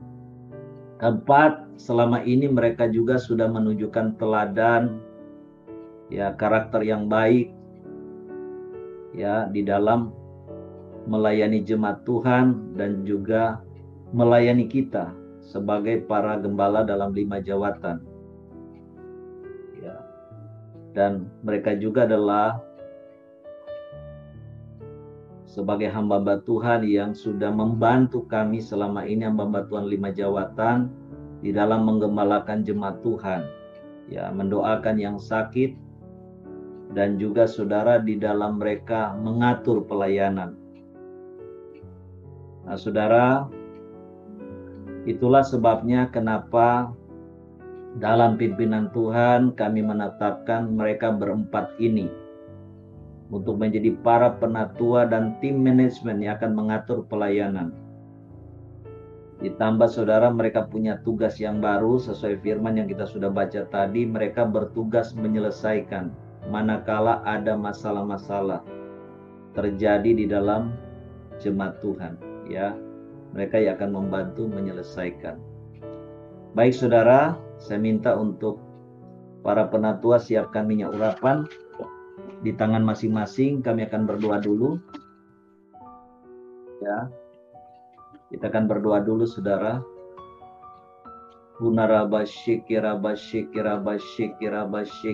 Sangka.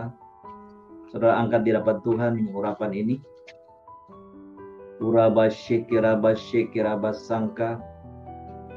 Tuhan Yesus, Engkaulah kepala gereja. Engkaulah pemimpin gereja. Engkaulah pemimpin menara doa segala bangsa, bahkan Engkau juga pemimpin sekolah doa apostolik profetik. Roh Kudus, Engkau ada bersama kami pagi ini.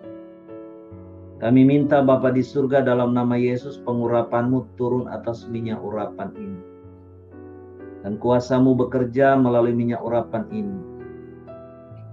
Untuk mengurapi hamba-hamba-Mu, untuk memilih menetapkan mereka menjadi para penatua dan tim manajemen yang akan mengatur pelayanan di menara doa segala bangsa, bahkan juga dengan sekolah doa apostolik profetik, demi untuk kemajuan kerajaan Tuhan. Taruh urapan kuasa-Mu atas minyak urapan ini, sehingga pada waktu Tuhan, dengan otoritas yang Kau berikan kepada kami sebagai hamba-hamba-Mu, kami mendoakan mereka, mengurapi mereka. Roh Kudus yang akan ambil alih mereka. Roh Kudus yang akan kuduskan mereka supaya mereka dilayakkan untuk melayani rumah Tuhan, mengatur pelayanan di menara doa segala bangsa, bahkan sekolah doa apostolik profetik. Kedua, supaya mereka diurapi, diberikan kecakapan oleh Roh Kudus sendiri untuk bisa mengerjakan tugas pelayanan mereka. Yang ketiga, Tuhan, biarlah mereka boleh mendapatkan satu proteksi ilahi daripada Tuhan sendiri, dari setiap serangan setan, bahaya, celaka, maut.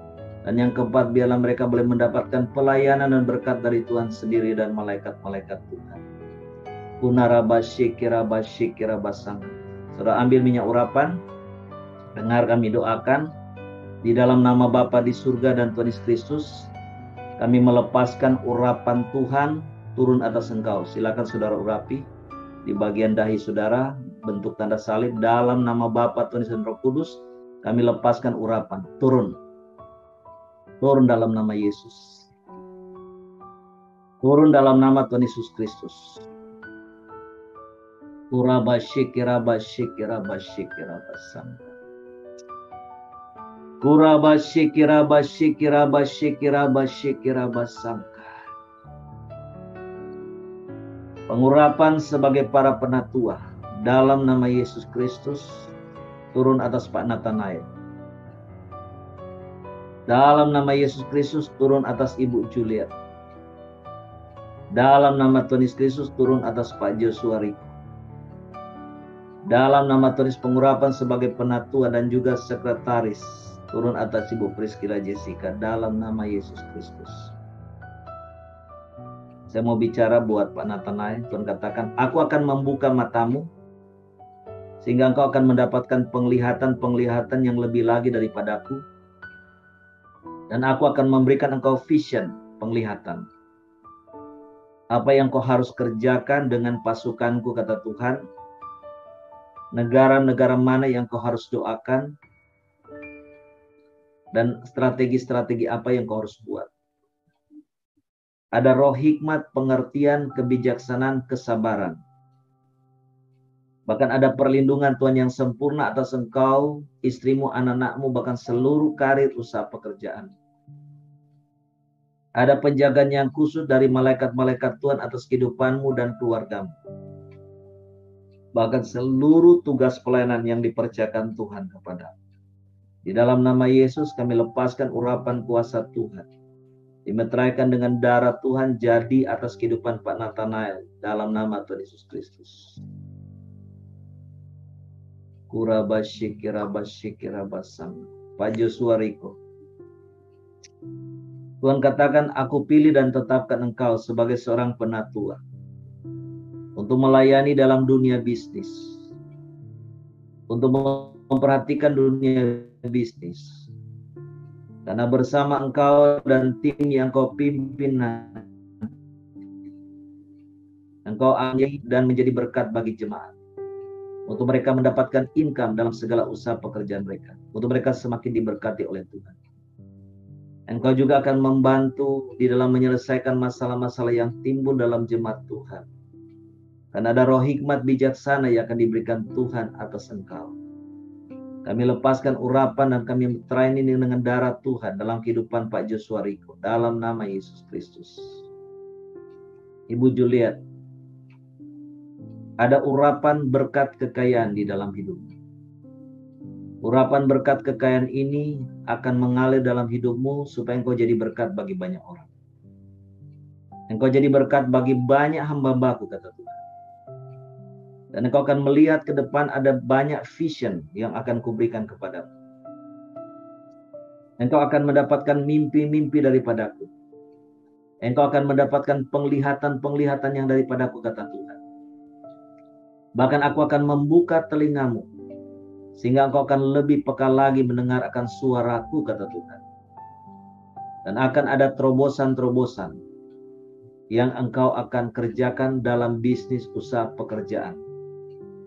Terobosan-terobosan dalam bisnis pekerjaan ini akan menyebabkan engkau akan diberkati dengan berlimpah dalam finansial. Untuk kau jadi berkat bagi banyak orang. Jadi berkat bagi hamba-hambaku. Bahkan bagi umatku di mana doa segala bangsa. Kami lepaskan dan meteraikan dengan darah-Mu Tuhan segala janji berkat dan pengurapan-Mu dan kuasa-Mu atas Ibu Juliet sebagai penatua di menara doa segala bangsa, bahkan sekolah doa apostolik profetik dalam nama Tuhan Yesus Kristus. Ibu Priscilla Jessica, di atas kepalamu ada urapan kenabian. Kalau engkau mengalami serangan-serangan musuh, ingat, musuh iblis paling membenci nabi. Karena nabi sering dipakai oleh Tuhan untuk membongkar setiap rencana-rencana jahat musuh. Dan Tuhan katakan, aku memberikan perisai dalam hatimu dan hidupmu. Aku memberikan kekuatan ekstra dalam hidupmu. Untuk bisa mematahkan setiap serangan iblis dalam segala bentuknya. Dan memakai engkau menjadi alat di dalam tanganku, kata Tuhan.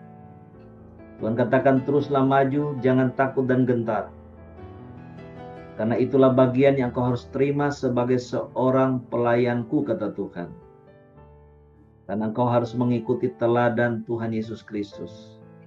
Yang sekalipun dicaci maki, dia tidak membalas dengan caci maki. Tapi hanya menyerahkan kepada Dia Bapa di surga yang mengadili dengan adil. Tuhan katakan urapan juga sebagai sekretaris yang cakap ada di atasmu. Sehingga engkau akan mampu mengerjakan tugasmu sebagai seorang sekretaris dengan sebaik mungkin. Ada urapan penggembalaan dalam hidupmu. Tuhan engkau akan memberikan kau hati seorang ibu yang lebih dan lebih lagi. Untuk kau bisa mengasihi umatku, kata Tuhan. Dan untuk bisa menggembalakan mereka dengan baik. Kami lepaskan urapan kuasa ini turun atas Ibu Priscilla Jessica. Baik sebagai penatua maupun sebagai sekretaris. Dalam nama Yesus Kristus. Haleluya. Amin.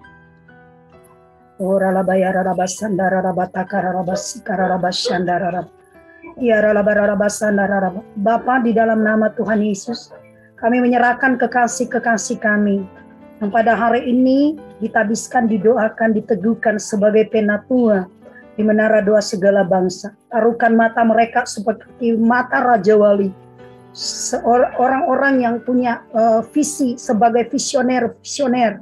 Mereka akan ada di garis depan. Mereka akan membawa sebuah pergerakan terobosan. Ada pengurapan spesial Tuhan turun atas hidup mereka. Pakaikan terus jubah kehambaan dalam diri mereka. Pakaikan mereka Tuhan, lahirkan hatimu Bapa di hati mereka, sehingga mereka menerima pelayanan ini, pekerjaan Tuhan yang mulia ini. Mereka boleh dilibatkan menjadi mitra kerja Tuhan, kawan sekerja Allah. Dan kami percaya Tuhan yang akan memproteksi kehidupan mereka. Tuhan akan semakin bawa next level. Ada iluminasi, ada pencerahan-pencerahan. Ada hal-hal yang baru yang akan Tuhan singkapkan bagi mereka, yang akan Tuhan kerjakan dalam hidup mereka. Terima kasih Tuhan Yesus, turunlah pengurapan yang baru, pengurapan spesial sebagai penatua, sebagai diaken-diaken, pekerja-pekerja yang akan bekerja di ladang Tuhan untuk memperlengkapi orang-orang kudus-Mu di menara doa segala bangsa ini. Terpujilah Tuhan. Kami berdoa dalam nama Tuhan Yesus Kristus. Haleluya. Amin.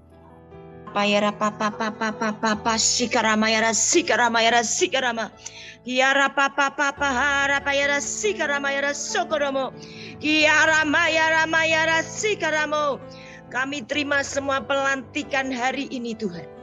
Pas di hari Purim, di hari pendamaian, semua pelanggaran dan dosa kami Tuhan.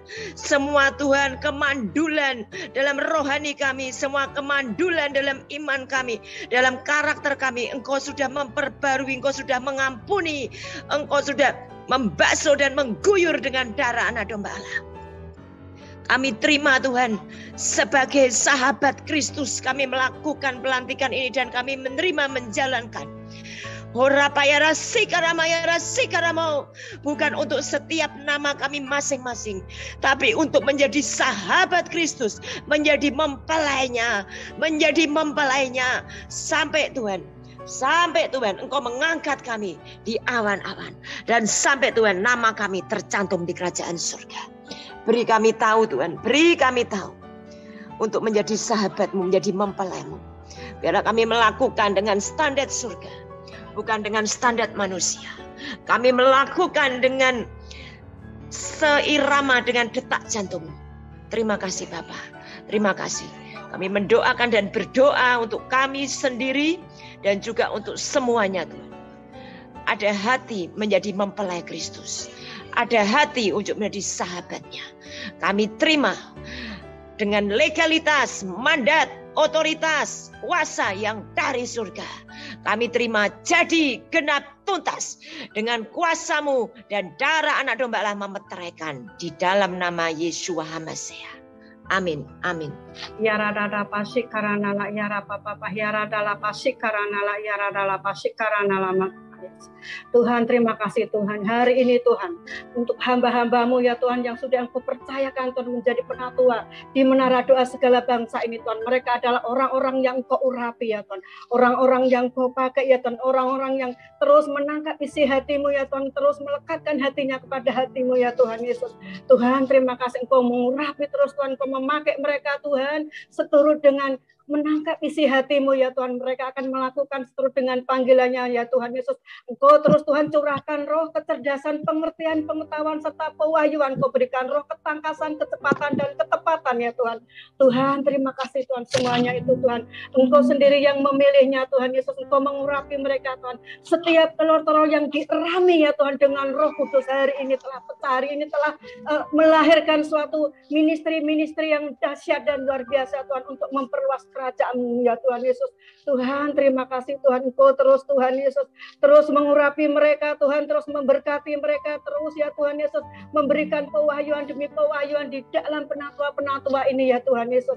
Tuhan, terima kasih Tuhan, mereka menjadi rekan-rekan sekerja-Mu ya Tuhan, menjadi rekan-rekan, menjadi sahabat-sahabat-Mu Tuhan yang terus melahirkan ya Tuhan Yesus ministry-ministry yang baru ya Tuhan Yesus.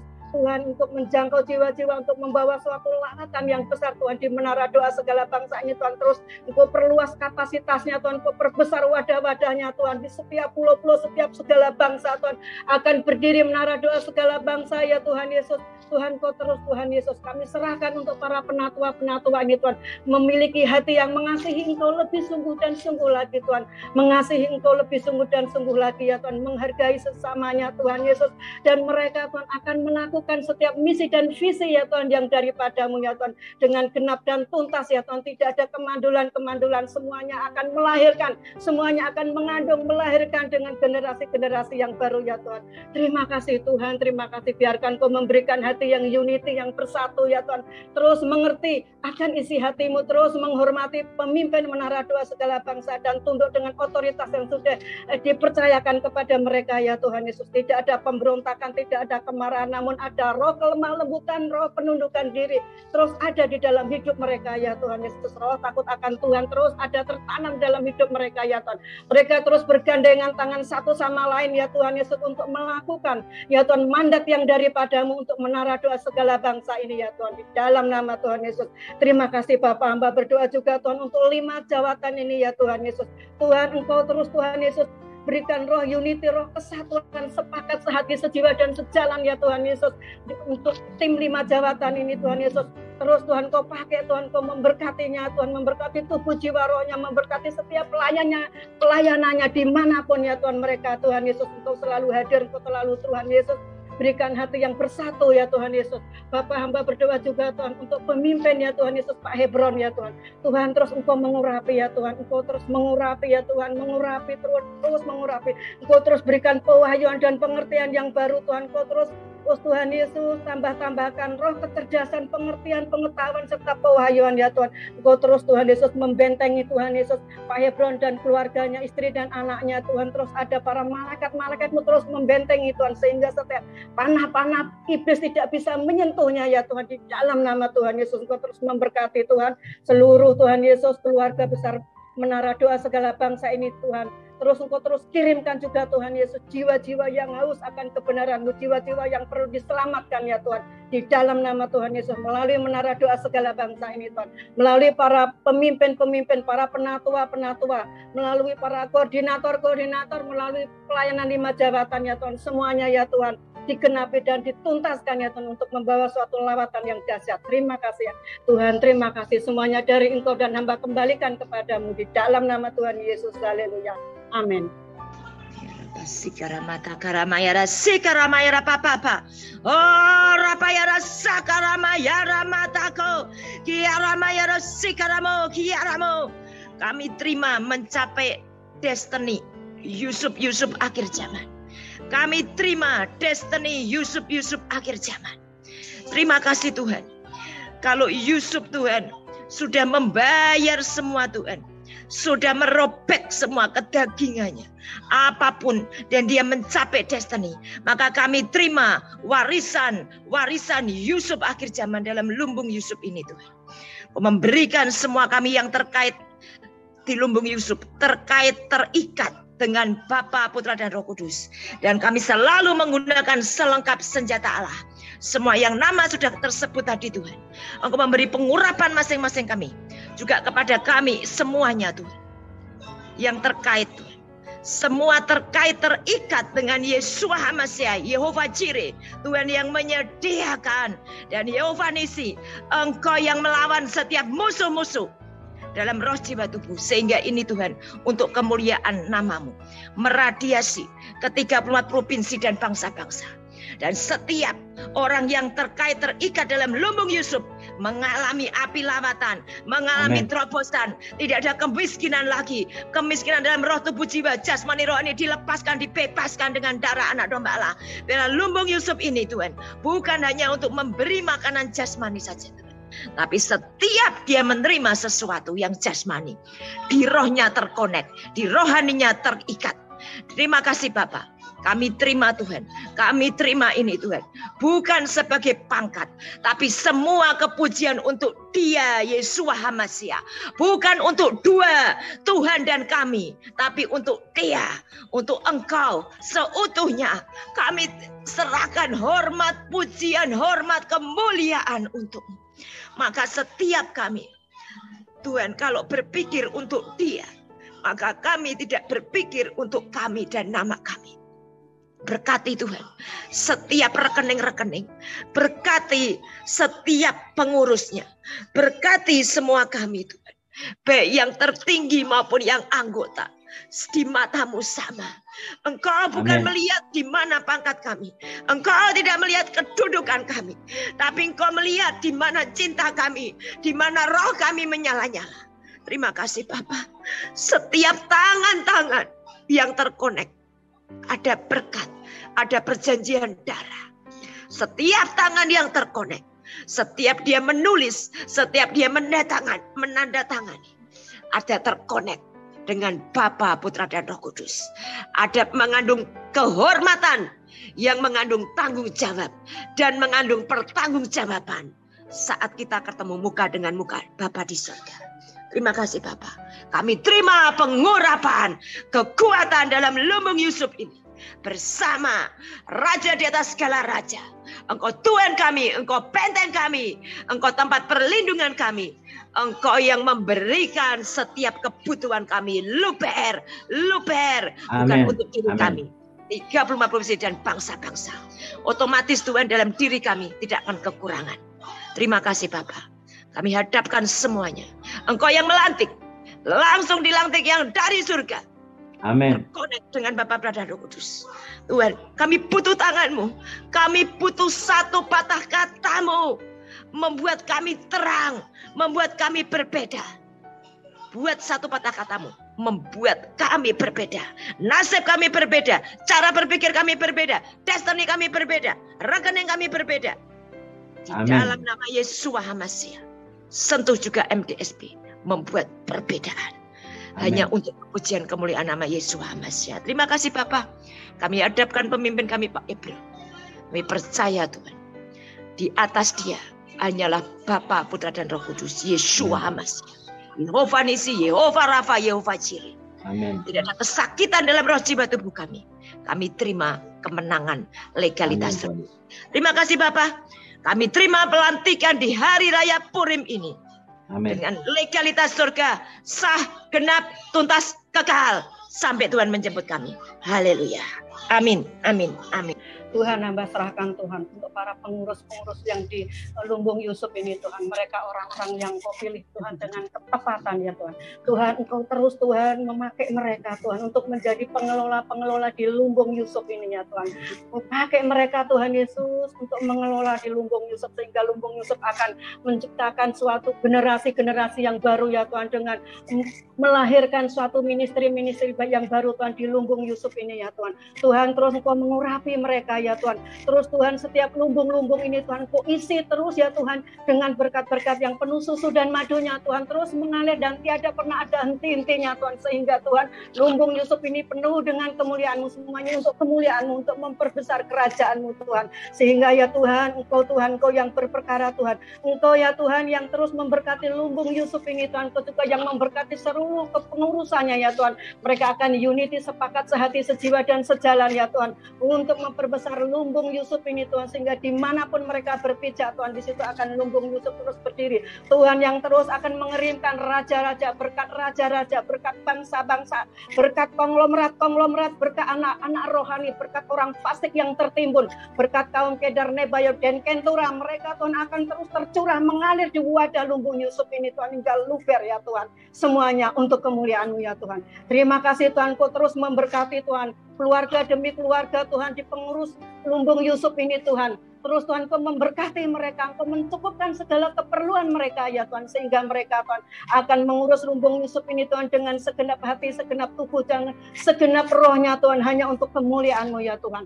Terima kasih Tuhan, terima kasih Engkau yang mendidik mereka Tuhan, Engkau yang menuntun mereka Tuhan. Engkau terus Tuhan memberikan jaminan keselamatan Tuhan di dalam hidup mereka. Engkau juga memberikan jaminan jalan kebenaran di dalam kepengurusan mereka ya Tuhan. Mereka orang-orang yang Kau pilih, orang-orang yang telah Engkau urapi, orang-orang dengan ketepatan ya Tuhan, yang sudah Engkau terapkan Tuhan di menara doa segala bangsa di Lumbung Yusuf ini ya Tuhan. Tuhan, terima kasih Tuhan. Hamba berdoa juga Tuhan untuk Pak Hebron Tuhan di dalam memimpin Lumbung Yusuf ini Tuhan. Engkau terus ya Tuhan Yesus memimpin Pak Hebron Tuhan. Engkau terus memberkati juga. Engkau terus memberikan kekuatan yang baru, kemampuan yang baru, ketangkasan yang baru Tuhan. Terima kasih Tuhan. Semuanya dari Engkau, oleh Engkau, dan kami kembalikan hanya bagi kemuliaan-Mu ya Tuhan. Di dalam nama Tuhan Yesus. Haleluya. Amin. Ora bakaraba sangkara laba syantara masyakara laba syika. Inara laba turunlah berkat Tuhan. Kuasa wibawa otoritas kepada kekasih-kekasih. Dengan memeterai, menyatakan, mengambil firman bahwa lewat tangan mereka, bibir, mulut, lidah, perkataan firman yang mereka lepaskan, bahwa kekayaan bangsa-bangsa, kekayaan orang-orang fasik akan tiba, akan mengalir di Lumbung Yusuf, menara doa segala bangsa, dengan kuasa wibawa otoritas Allah yang Kau nyatakan dan mengurapi setiap kekasih-kekasih ini Bapa.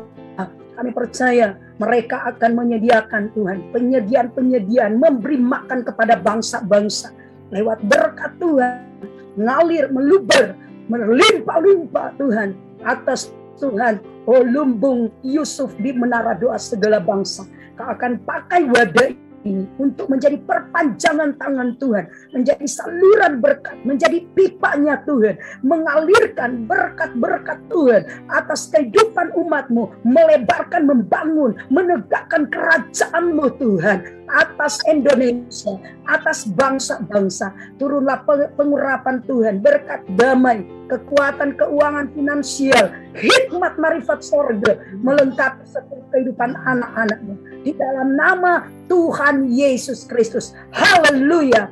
Amin. Dengan otoritas rasul, nabi, penginjil, gembala, pengajar, di menara doa segala bangsa, kami menarik kekayaan yang ada di bangsa Indonesia. Yes. Bahkan kami menarik kekayaan yang ada di bangsa-bangsa turun atas lumbung Yusuf dalam nama Yesus Kristus. Yesaya 66. Kekayaan finansial datang dalam nama Yesus Kristus. Yes. Raja-raja, konglomerat-konglomerat, para bangsawan, umat Tuhan, orang-orang fasik dalam nama Yesus Kristus akan membawa kekayaannya kepada lumbung Yusuf. Sehingga umat Tuhan, hamba-hamba Tuhan, gereja Tuhan, bahkan ladang misi akan mengalami kemakmuran melalui lumbung Yusuf. Yes, amin. Hamba-hamba Tuhan yang disupport oleh lumbung Yusuf akan semakin hari semakin bertambah. Dan jumlah keuangan yang dipakai untuk mensupport dari bulan ke bulan akan semakin hari semakin besar. Karena Tuhan memberkati wadah lumbung Yusuf yang ada di menara doa segala bangsa dengan limpah dalam nama Yesus Kristus. Uang 6 triliun yang kau janjikan Tuhan, itu akan cair dalam nama Yesus. Kami cairkan itu dalam nama Yesus. Kingdom business, perusahaan-perusahaan Tuhan yang kami akan bangun sebagai wadah untuk transfer of wealth, untuk diisi kepada lumbung Yusuf, akan diberikan kelancaran oleh Tuhan dalam nama Yesus Kristus.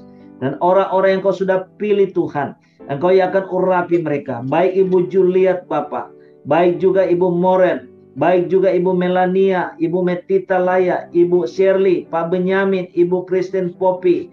Wah Tuhan, kami serahkan mereka ke dalam kasih karunia Tuhan.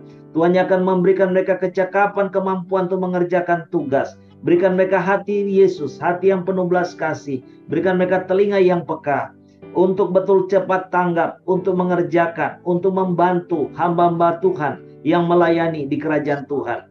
Siapapun dari merek gereja manapun, karena kami adalah bagian tubuh Kristus, kami bagian Kingdom of Christ yang ada di Indonesia, bahkan di bangsa-bangsa. Kami lepaskan Tuhan berkat ini, berkat finansial, berkat keuangan, segala urapan-Mu turun dalam nama Yesus atas lumbung Yusuf dengan sungguh-sungguh limpah. Dimeteraikan dengan darah Tuhan, akan ada transfer of wealth terjadi secara luar biasa. Dalam nama Yesus, rekening lumbung Yusuf akan penuh dengan keuangan yang limpah. Dan lumbung Yusuf hanya akan menjadi wadah untuk menyalurkan dan hanya untuk menyalurkan. Dalam nama Yesus, haleluya. Amin.